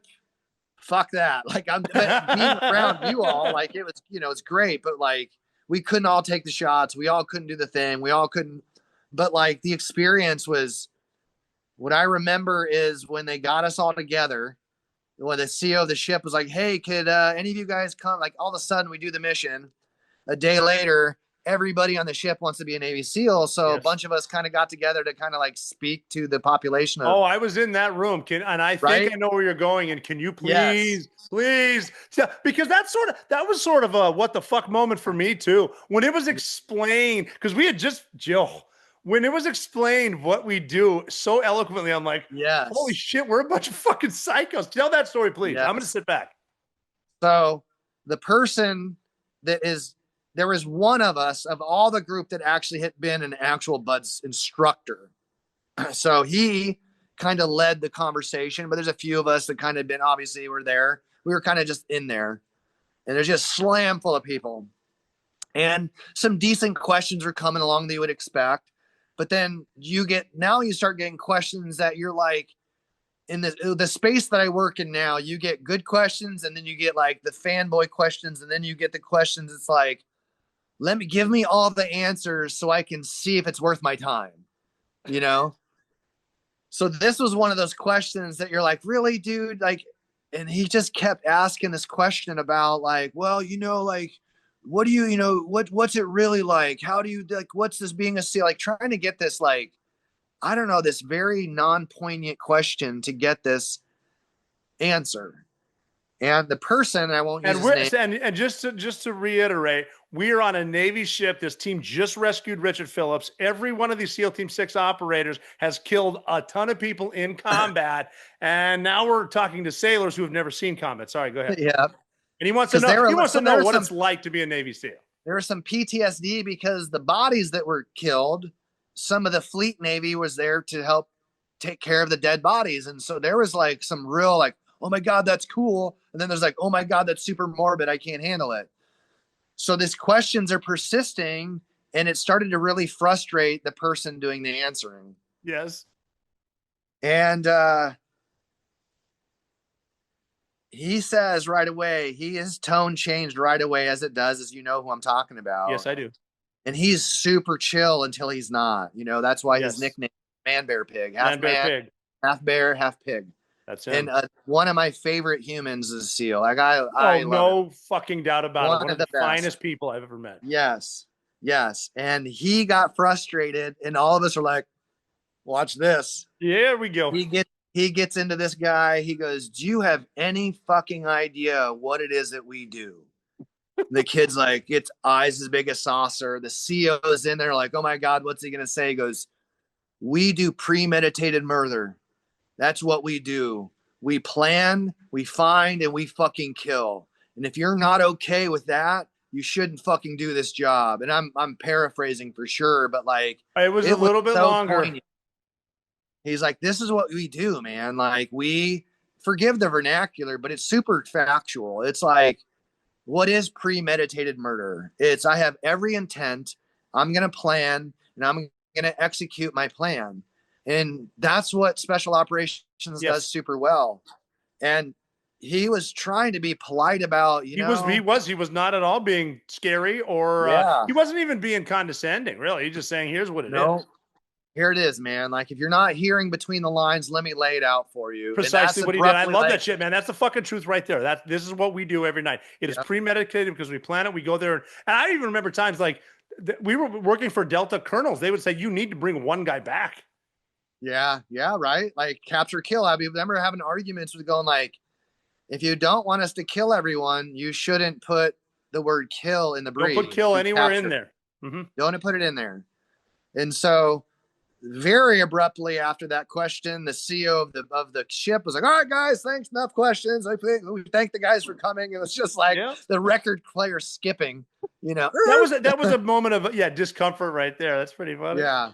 But it happened. It really it did. That's all true. And then my favorite part of the Captain Phillips rescue that no one fucking knows is we planned that because SEAL Team 6 had never done that since it's been 1980. SEAL Team 6 was founded. That mission had never been done, even though it was designed to. And we planned the fuck out of it. We never planned how to get home.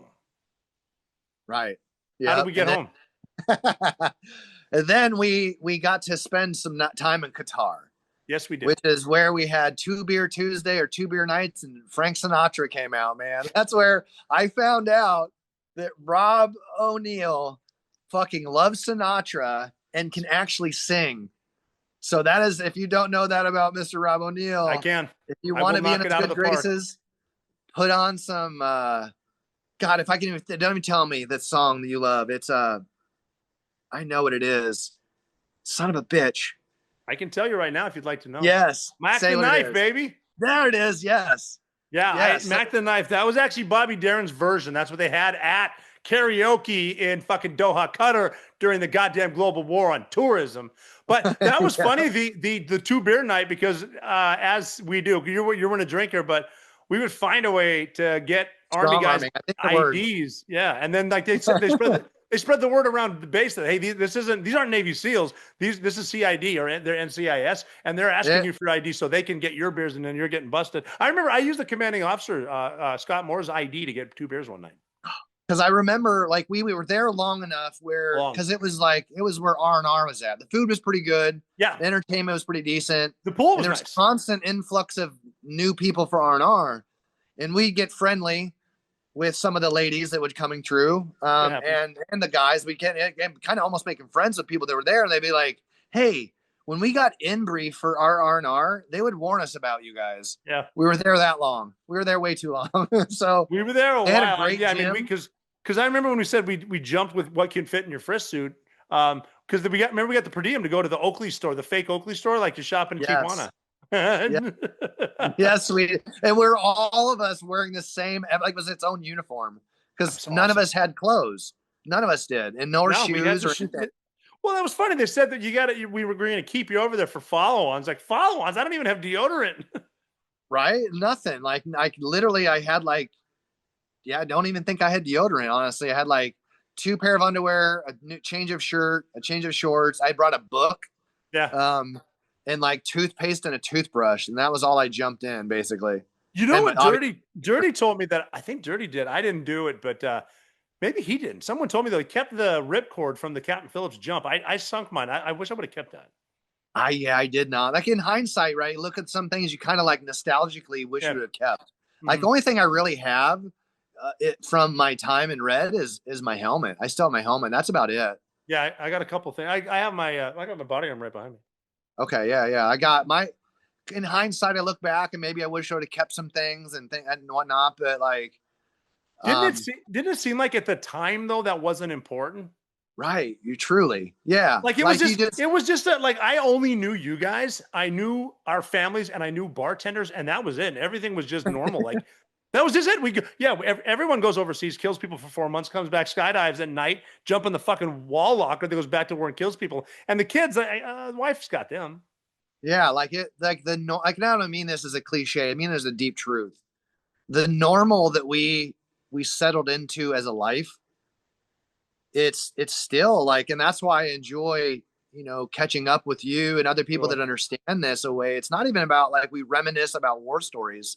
No. The fact that we can look back and in the context of this experience, laugh about stuff and appreciate it now. Like, cause I had a real hard time appreciating it because I was so, the up tempo was so severe. Right. And it needed to be. It's not an excuse. No doubt about it. Yeah. And so you're right, man. Like what a wild normal that we had. A wild normal. Yeah.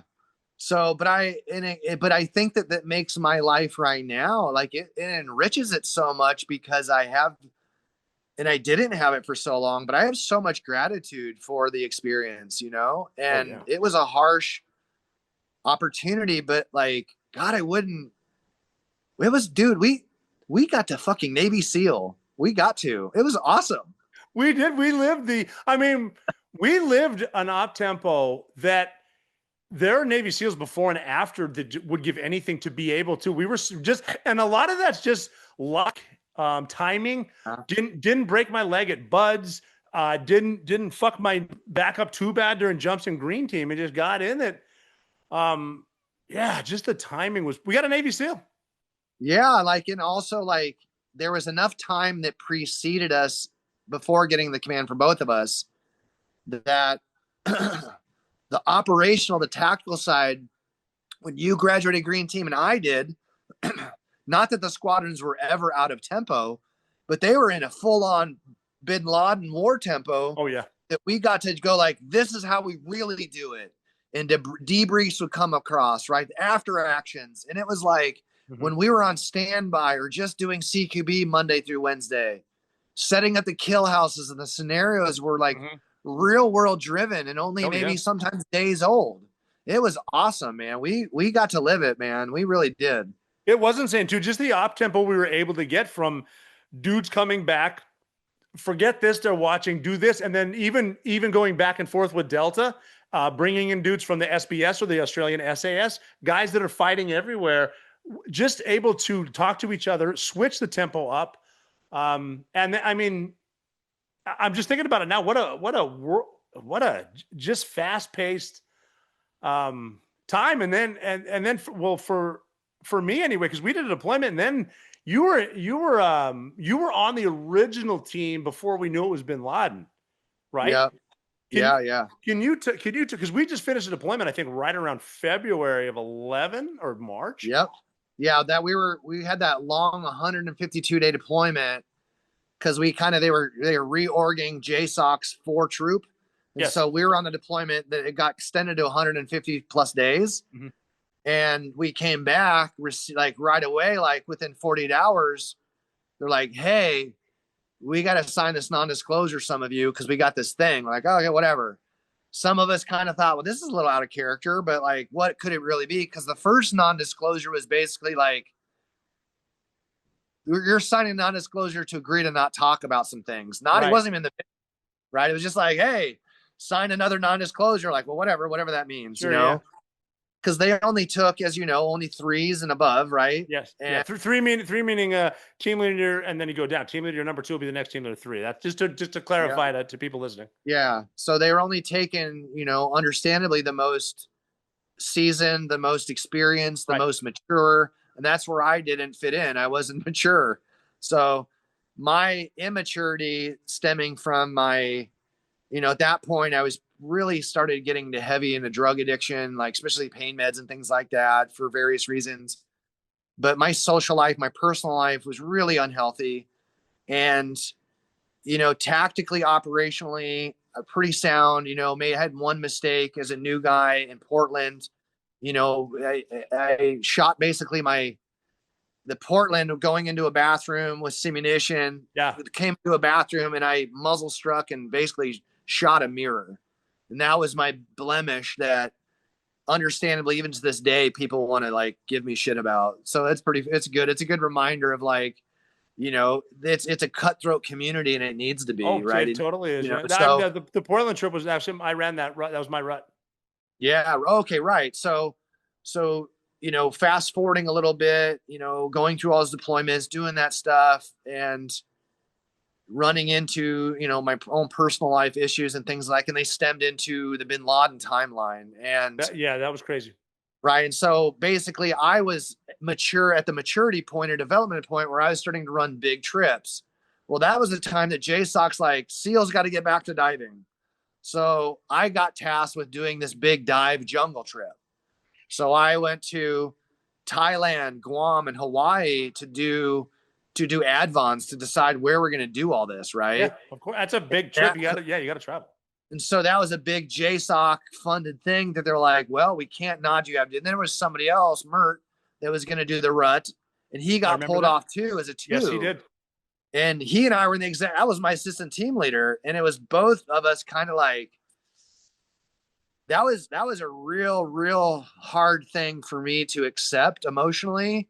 And that really drove my self-destructive behavior in a further negative direction. And not making the cut. No, not getting picked for the Bin Laden. Okay.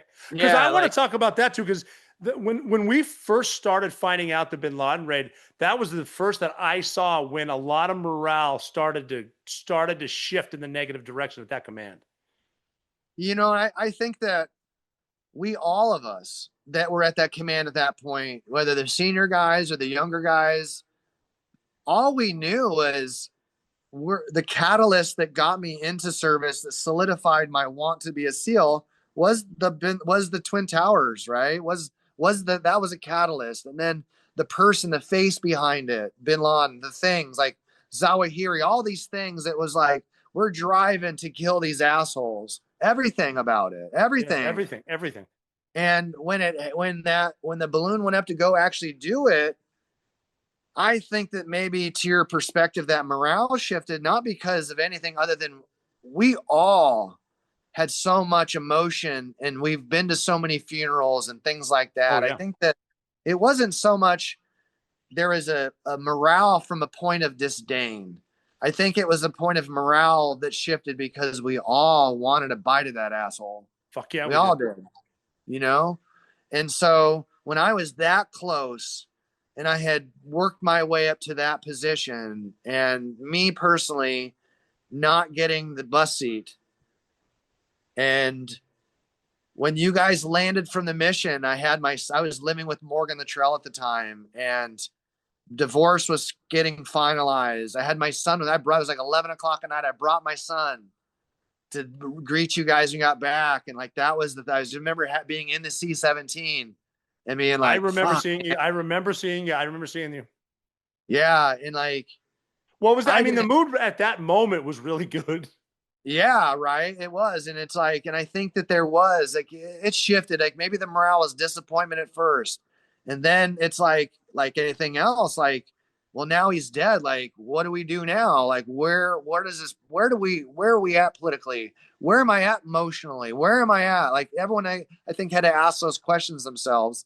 And for me, the questions that I asked myself didn't have a healthy answer in my head, and it's no one's fault but mine, and it's not even a blame thing. It's just the emotional bandwidth to deal with the backside of that much violence, that much integrated personal tactical development. And then all of a sudden it's like, it's more than your identity. And then when that purpose behind it is kind of questionable, my post Bin Laden, man, that's when my drug use got real bad, Did it really? Yeah. So not a lot of people. How would that? So it's for the painkillers at first. Yeah, that's really what it really was. That's what it all was. It was, started with tramadol and got my way all the way injecting Nubane, which is essentially synthetic heroin, I guess. Yeah. And it got to the point because I had so much access to it. Like, you could go into Bagram, just go to the medical tent and be like, hey, my PJ needs this. Or quite frankly, I never thought of that. The interpreters in Jalalabad and places, you could send them out into town if they were U.S. citizens and their bags wouldn't get checked. So I was sending the interpreter out in town in Jalalabad. His dad was a doctor in J-Bad. And he was coming back with Valium, Vicodin, Percocet, morphine, you name it, man. And I was for pennies. And I would come back with a cruise box just full. The Pelican cases that you flip the lid up, and then you have the big organizers on the lid. Yeah. I removed all those organizers and taped behind it thousands and thousands of pills of Percocet and Vicodin and put them back on. You can get through customs with that. Yeah. Yeah, man. And so I really fell into a pretty dark place for a number of years. And, I was a pretty introvert. I didn't go out much, like to drink and things like that. And while you guys were at the bar or out, blowing off steam, I was, high as a fucking kite in my hotel room in Tucson and, in Salt Lake City and all that stuff, it was a place where I had such a hard time dealing with, I guess, not being wanted for the Bin Laden raid. Like, I took it really hard and personal, and no one was wrong. Like, in hindsight, my team leader and troop chiefs and guys like that said, hey, you're not welcome to come. They didn't make wrong decision. I don't have any animosity or anger or frustration anymore because at a professional level, they were right. I was not exhibiting the maturity that was necessary to be a SEAL Team 6 operator, let alone an assistant team leader, which for a period of about 3 weeks, I wore a 2. So I was a 2 when I got basically told by the Master Chief, hey man, like, you've been here long enough, you've contributed, so we're not going to send you out of the team. We're going to send you down in training, and you can spend the rest of your, 13 months in the Navy down there. We'll give you that. And then if you want to come back, you can't come back to Red. Blue Squadron offered me a position to go back for Blue, but my shame was so high that I didn't know how to get back on track, Yeah. So it's not poor Jeff, but believe me, like, I don't pity there. No, I'm not. I don't hear it that way. And you got to figure too, extortion 1-7 in August after the Bin Laden raid, 2011. And then Nick Check getting killed on a hostage rescue. I mean, we lost a lot of guys, and we went personally, just me seeing it. And with, I'm abusing alcohol at the time, we went and long after we went from, I think, one of the greatest op tempos, the greatest times for morale, right into the worst time ever for morale. Like, we're planning so many funerals, the alcoholism, the drug abuse, you mentioned yesterday when we were talking something about it's our professional lives refined as our personal lives. Right. And that's the wild thing is that's why pills for me. I didn't feel like I had the same hangovers. I witnessed people having hangovers on target or not. I mean, like in training, I was like, I don't want to have a fucking headache if I don't have to. And I didn't get that from Percocet, Vicodin, Valium, Xanax, you name it, Lortab, whatever it is, like I would use, like whatever I get my hands on. And, you know, I don't know. I don't have a solution for us, but you're right. Like it professionally, you know, like all I know is like, I get asked all the time because what we do is we train guys for special operations. Like this morning I had my class and we have a bunch of guys. 5 of them want to be SEALs. 1 of them was going to go the PJ route. And I get asked all the time about things like, hey, Jeff, what do you think about what's going on in the news, whether it's this podcast or this or that? And quite frankly, to your point of social life versus professionalism, if you name anybody that we served with, the reality is from a professional standpoint, there was never a problem on target. Never. And even if there was, I've seen a couple examples though, but that's more of a burnout thing, like you're saying, where you just pull a guy aside and say, maybe you just need to just pump feed a little bit. Yeah. But there, on target, man, I never question anybody's ability. No, because there are people that you and I have talked about, like you and I had always have had a friend disposition. Mm-hmm. We, for whatever reason, just some people you just gravitate to more socially. Some guys I really didn't at all. And you don't take that personal on target. You don't even think about it. It's not like, well, I'm not going to give this cross pan because I fucking hate that guy. No. Right. Well, that's like the bullshit you hear in the media with racism. Fuck you. That's not even talked about, you asshole. It's not even a thing, man. Is there assholes everywhere? Yes. Well, yeah, we're assholes, but I mean, I don't need to worry about my back because he's got it. Right. Yeah, that really isn't an issue. And, you know, and I think that's the weird thing is like, how can some of us, or me and specifically, have so much social dysfunction, but still have operational accuracy or whatever you want to call it, right? No, that's it, accuracy, acumen, all that stuff, yeah. You know, and that's what I saw. Like I saw guys that maybe weren't the best husbands, me. But you know what? I've been a really good dad. You know, and I see that with guys that maybe the divorce was super ugly, but I've never seen a SEAL shun their children out of disdain for an ex. We got plenty of ex-wives that we don't get along. I assure you there's ex-wives out there. Plenty. But I always saw team guys, you know, like, man, I was so blessed that I didn't lose the relationship with my son with as much as I was gone. That's the most important thing. Right. And my son's a freshman now, and I get to like we were saying yesterday, man, it's like, I really get to watch my children grow. Yes. And and I know guys, and you know guys, that the grief was so much that they were successful in their suicide. I fortunately was not. And now can we get into that? Let's go down that road, because what leads you to attempted suicide?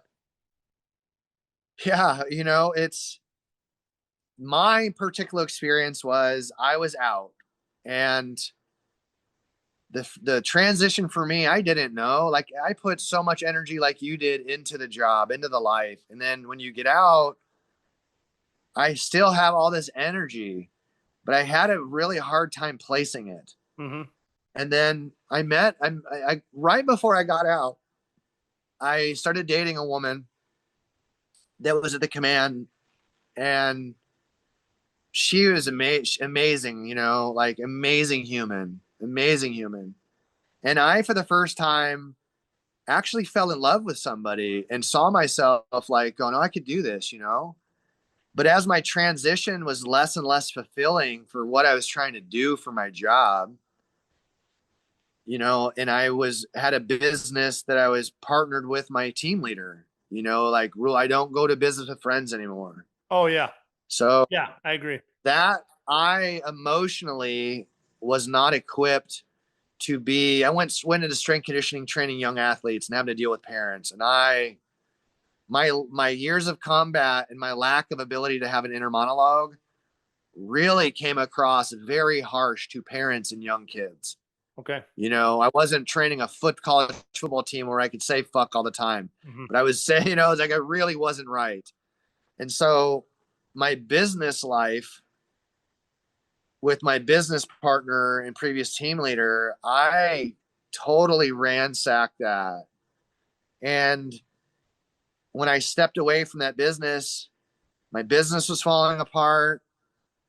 My drug addiction was as high as it's ever been for pain medication. I was traveling all over to getting pain medication to here and doing that and lying and doing all this stuff.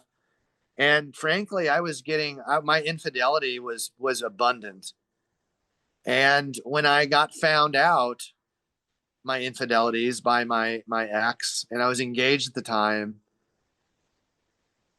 it wasn't even the drug addiction. It was the fact that I could treat somebody that way. I wasn't raised like that. My parents were happily married for 40 plus years, you know, and I didn't ever see myself as that type of person, or that type of person that was so incapable of communicating.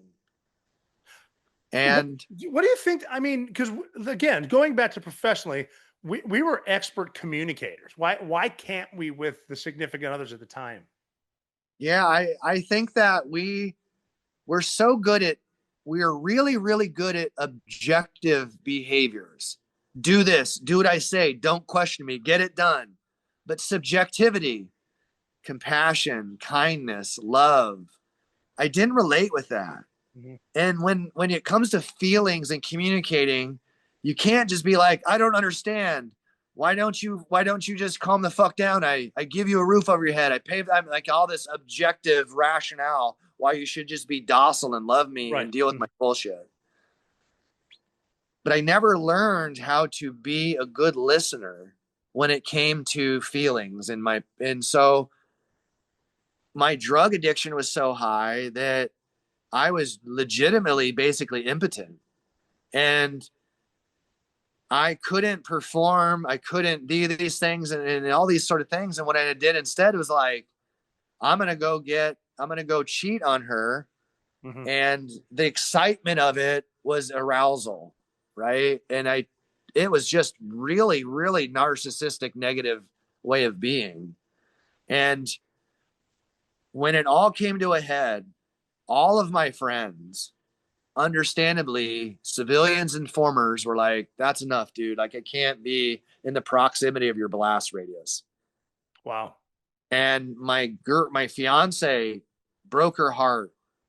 This a good human being that didn't deserve that. And I still was directionless, trying to find a place to put. And so I got my things in order, you know, like passwords, you know, made sure everything was accessible. I started kind of getting ready to like, you know what, I'm going to just check out. And my decision to check out was basically, I was going to do suicide by cop. No. So I messaged a couple people that we know and a couple you don't know saying, hey, I knew where in Norfolk and places we could find some pretty questionable humans, we'll say.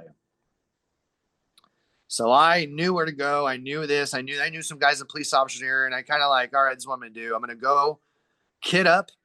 I'm going to go get in a fucking firefight with a bunch of gang members and like go all in.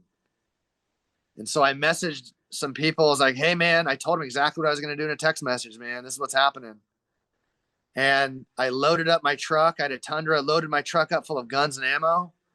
Took a whole bunch of Percocet, Xanax, Valium. Holy shit. And I fucking passed out in my front yard. Kid on, gun on, truck was running, lights are on. It's like the sun's rising and I'm like groggy, like pulling myself off my lawn, and fucking neighbors are driving by in the school bus. And I'm like, whoa, what happened, man? My truck's still on, doors are open, full of ammo and guns. And I'm like in my kit, passed out in my front yard. I'm like, what the fuck? Nobody told the cops anything? No, like I walked into my house, you know, and it was sun was rising pretty early, you know, like I walked in my house and I had emptied my pill bottle. I had a whole like medicine cabinet in my kitchen, and I had all my pain meds, Xanax, Valium, all the stuff that, like I said, I brought back from deployments.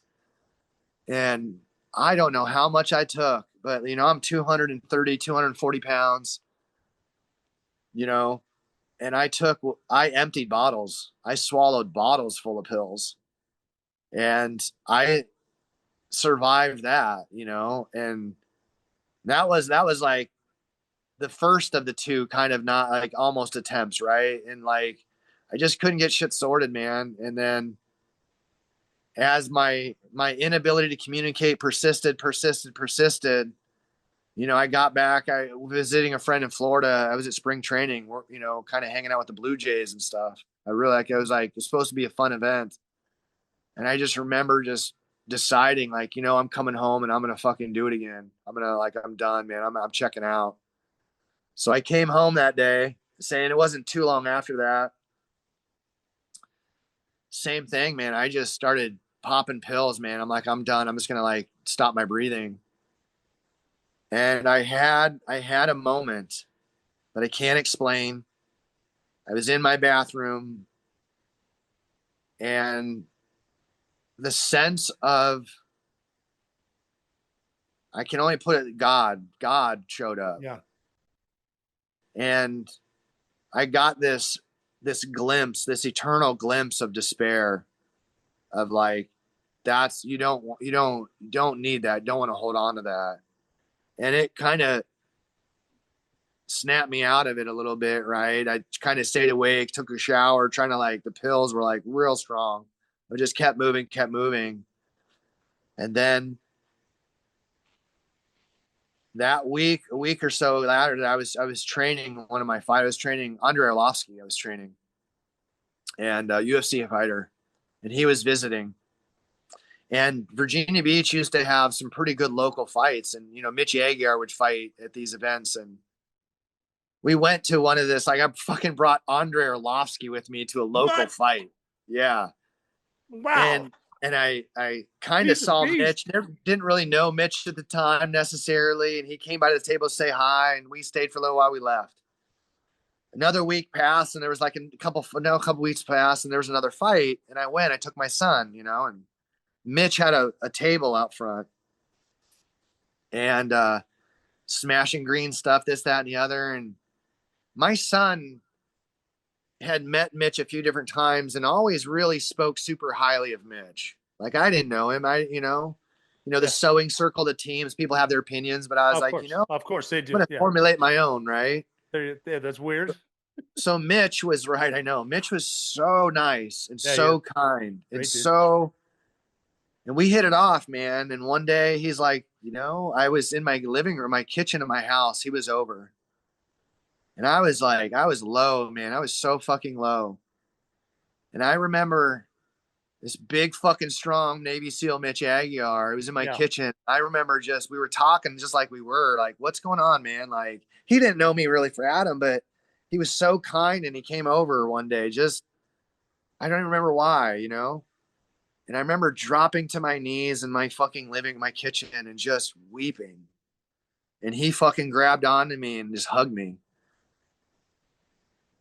And it changed me, man. Like, what was his? What did he recommend? Did he recommend anything, or what did he just say? Man. He introduced me to a few things, you know, like, you know, psilocybin. Yes. And it saved my life, man. Psilocybin that you think helped you the most? To start, it cracked me open, you know. It allowed me to find some real compassion and some self-love and self-healing. But self-love is huge. Timeline of having somebody that is, and if you don't know Mitch Aguar, he is one of the most generous, genuine human beings I've ever been around. Mm-hmm. Yeah. You know, like, despite what people might know or think they know, the Mitch that I know is so compassionate and so generous. And the timing of his friendship, psilocybin, willing to take ownership and put all it behind me, man. It from that point on, that time in my kitchen with Mitch until now, it's like I finally got to all of the angst, all the fear, all the heartbreak, all the trauma, all the violence, all the stuff. it gave me it was like a waypoint of change. And ever since then, it's kind of always been the thing I look back at of, suicide was a real thing. But when I learned to really value other people and really value friendships. Yes. And when I learned to do that, and Mitch helped me do that, really value friends. And now did he recommend psilocybin and introduce you to it, and did that open more doors, or what did that mean? He was like, he came over one day, like, and he's like, man, you should, like, because I said something to him once. He said to me, and this is what he goes, he's like, man, like, what bothers you? What's really bothering you? And he goes, was it the killing? And I go, no, man, it wasn't the killing. I was like, forgive me, everyone takes this the wrong way, but I fucking liked it, man. Really? I did. Yeah. I did. I got off on killing. And and I told him that. He was like, whoa, man, like, whoa, that's not okay. Now, you liked it. Was there anything in particular you liked about it? No, like, I guess the way to say it is, like, I was a very, very small child. And I had this huge chip on my shoulder for always being small and picked on and all these things. But as I became a Navy SEAL, SEAL Team 6 operator, and everyone, like, is like, I wasn't a small human being. No. I'm still not. And you're big as fuck at Red Team. As my physical size grew, my ego grew along with it, and the chip on my shoulder grew as well. Did it? I didn't learn to be humbled until it was too fucking late. I didn't let really good team leaders humble me, and they should have. Mm-hmm. I didn't let good leaderships and great troop chiefs like HB humble me, and it didn't.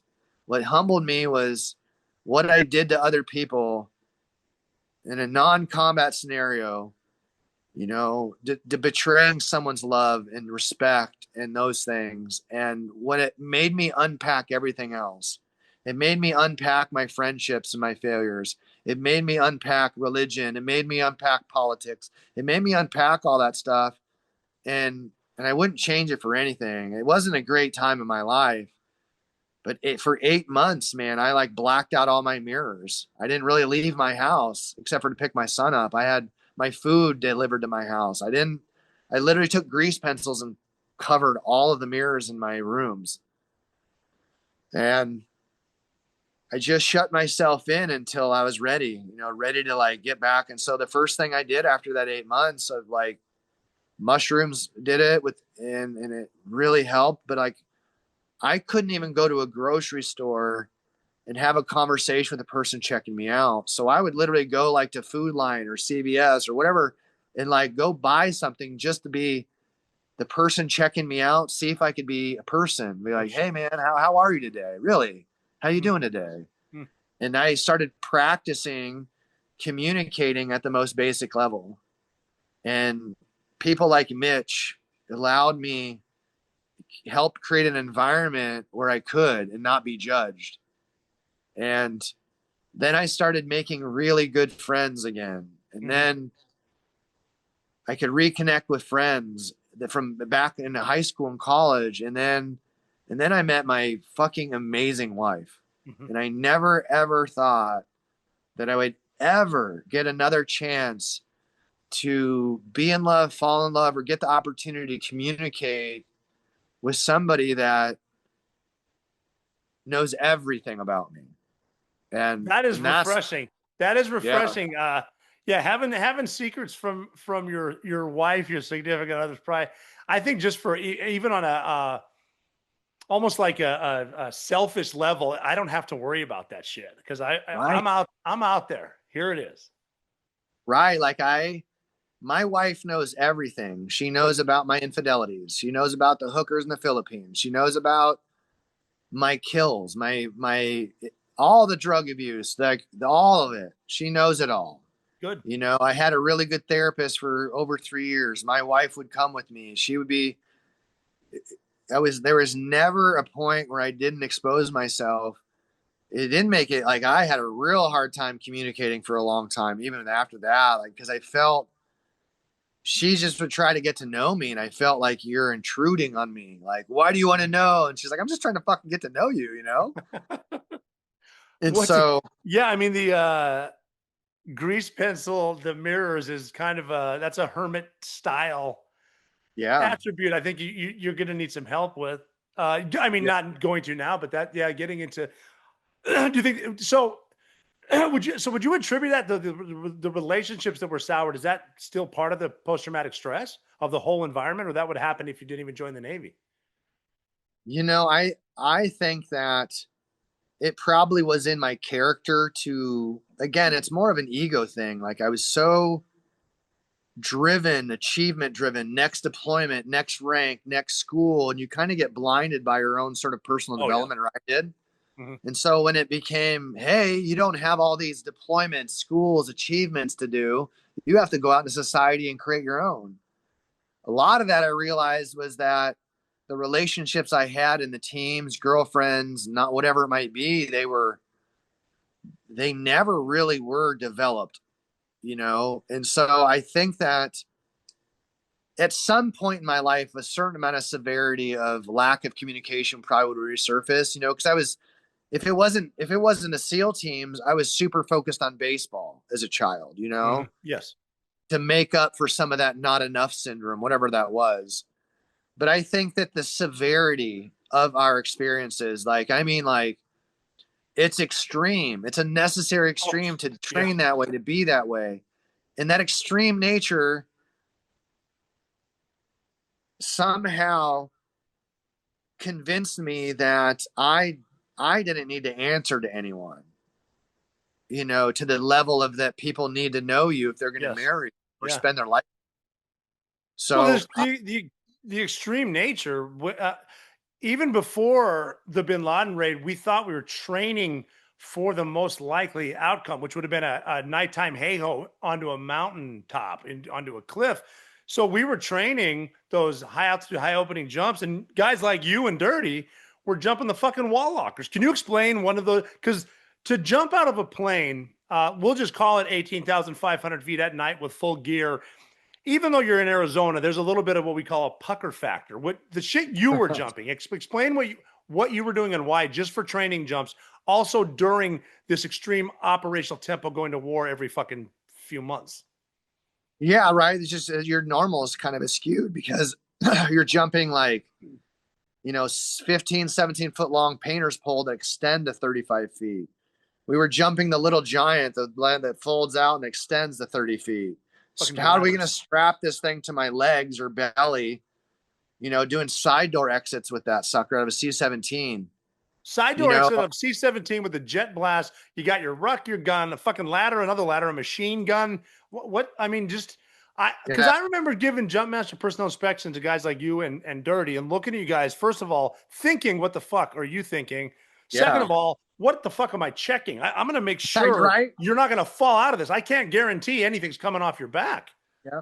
And because I didn't know until later on, because I went to free fall Jumpmaster, like kind of towards the end of and it's like, well, that was on purpose, so you didn't know what the fuck you were doing jumping all that shit. Yeah, you're like, you're not supposed to be jumping. Like, they wouldn't even let us jump night vision, you know. Nope. Oh, we got that shit up here. Yeah. Right. And so I remember guys like you and Jimmy Hatch and guys that were real good in the air and real competent and things like same thing. It's like, you'd always bring people over and go like, hey, is this gonna when the risers come open, how do you see this going? And like changing stuff around and like moving fast techs and using belly bands and all these things. And you're like, we all kind of felt like, well, do you remember if I can get out of the airplane? We figured out, we were the ones that figured out the bungee cords to loop in to hook them on because Mario's fucking night vision flew off. And I think Jimmy Hatch talked him into a cliff at night. Like, okay, trust me, take a front riser turn now. Okay, left toggle turn now. All right, flare for the love of it. All right, he's good. Yep. Yeah, we're good, right? That's the norm. Like I remember jumping, when we jumped into the prison at Tucson. Oh yeah, shit. The airplane, I was right behind you and it cut right through us. That was a US air flight. Wasn't it? And you were right by me, right? And but see, here's the thing is my GPS and my fucking night vision were frozen. I was only on comms. Oh, that's right. Because sometimes it was so cold they would freeze. Yeah. And that's at altitude. That's just because it's altitude.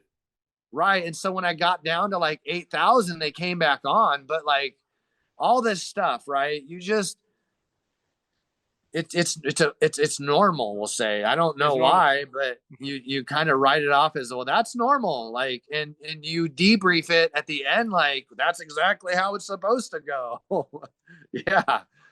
But you do. It becomes a normal, and I don't know where we get so comfortable pushing the limit.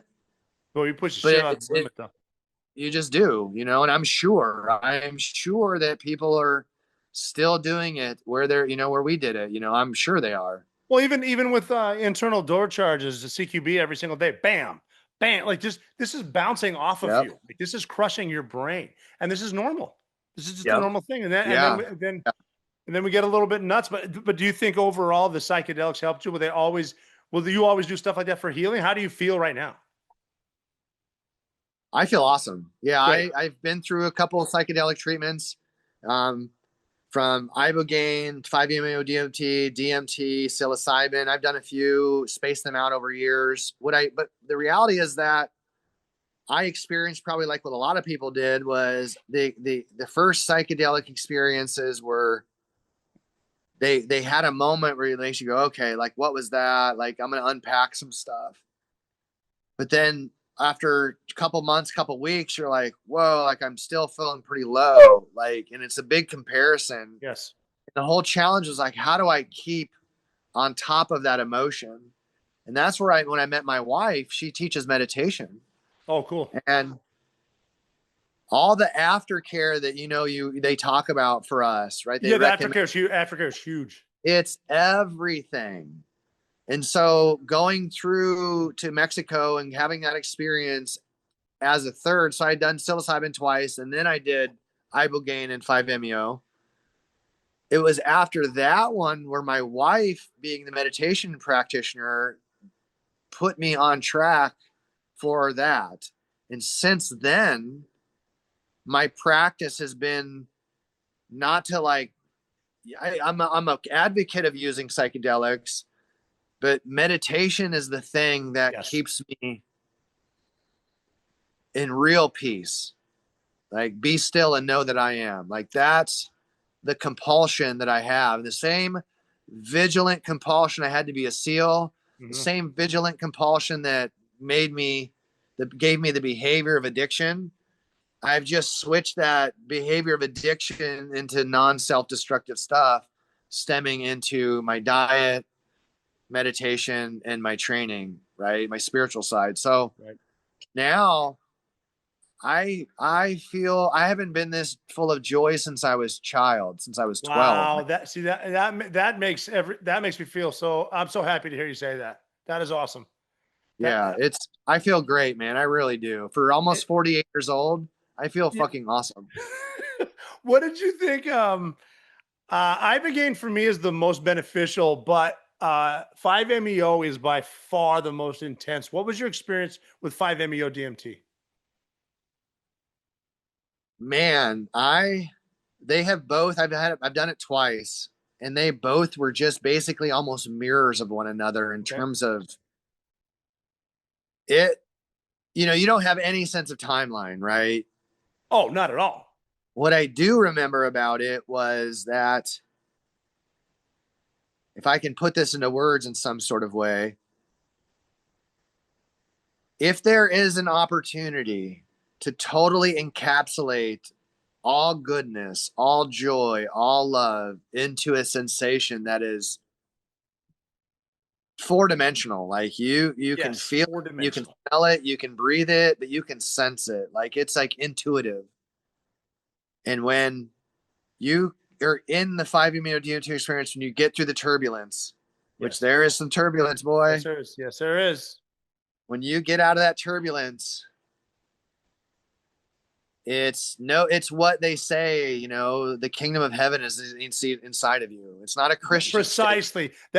I've never had anyone able to describe it, but that is as close as I've ever heard right there. And the it's kingdom is not, inside of you. Yeah. it is. It's so overwhelmingly true. It's all of your truths, all of your love, all of your everything is set aside. There's zero judgment, and you can look at all of your neurosis and all of your fears with the most amazing love and compassion. Yes. And by doing so, you stop judging yourself. You stop allowing yourself to get enveloped in judgment.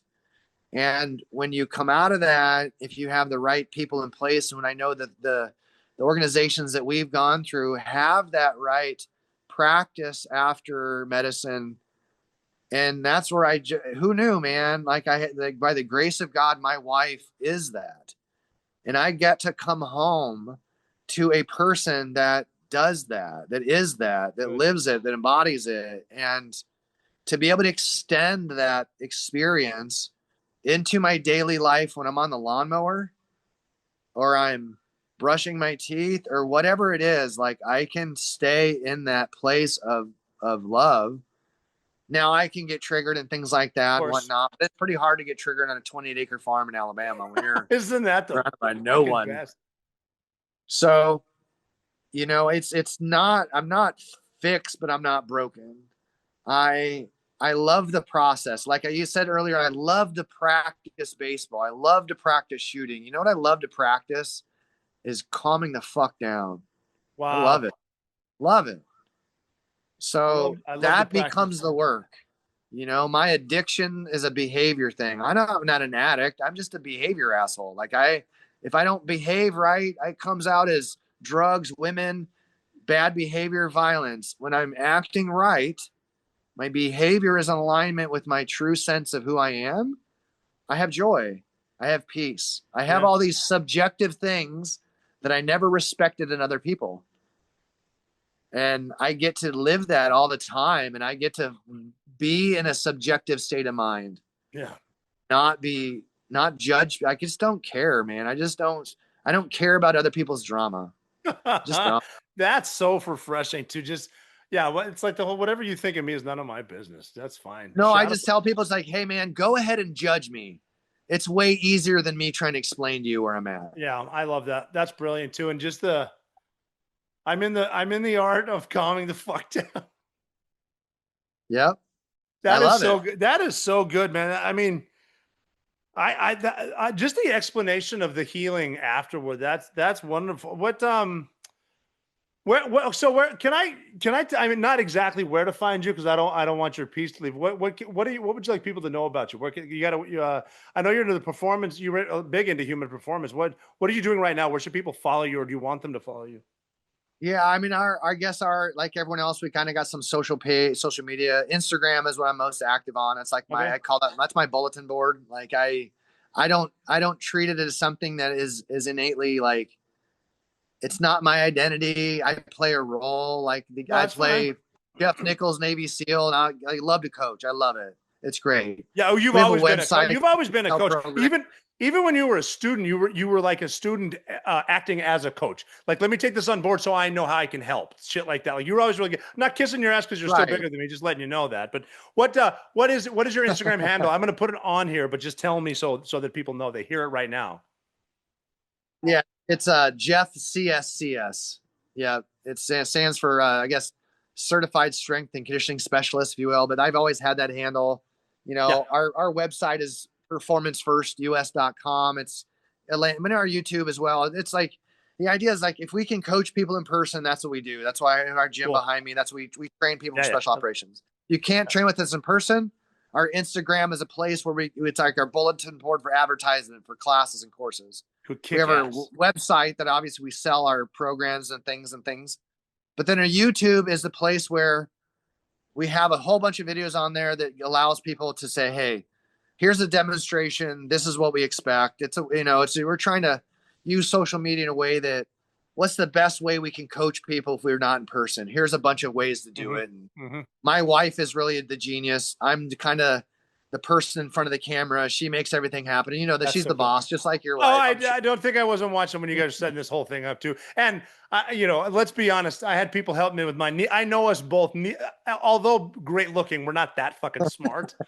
truth, right? Like, I guess and that's how I also know, like, I know looking at you now, you've been married for like what, 10 years or so again? I've been with Jess, I think, over 10 years now. Yeah, she's incredible. Right. And then after all of your social hiccups, we'll call them, same with me. It's like, whatever you want to call it, it's fine. You can smile. Your wife is there. You're having children. I'll admit when I fucked up, and with me, I could say professionally and personally, when I fucked up, it involved alcohol, and I'm done with that shit. But again, if you're like, that's why I'm a chess player now too. It's like I either won or I learned, and that's it. That's how I'm rolling through. Right.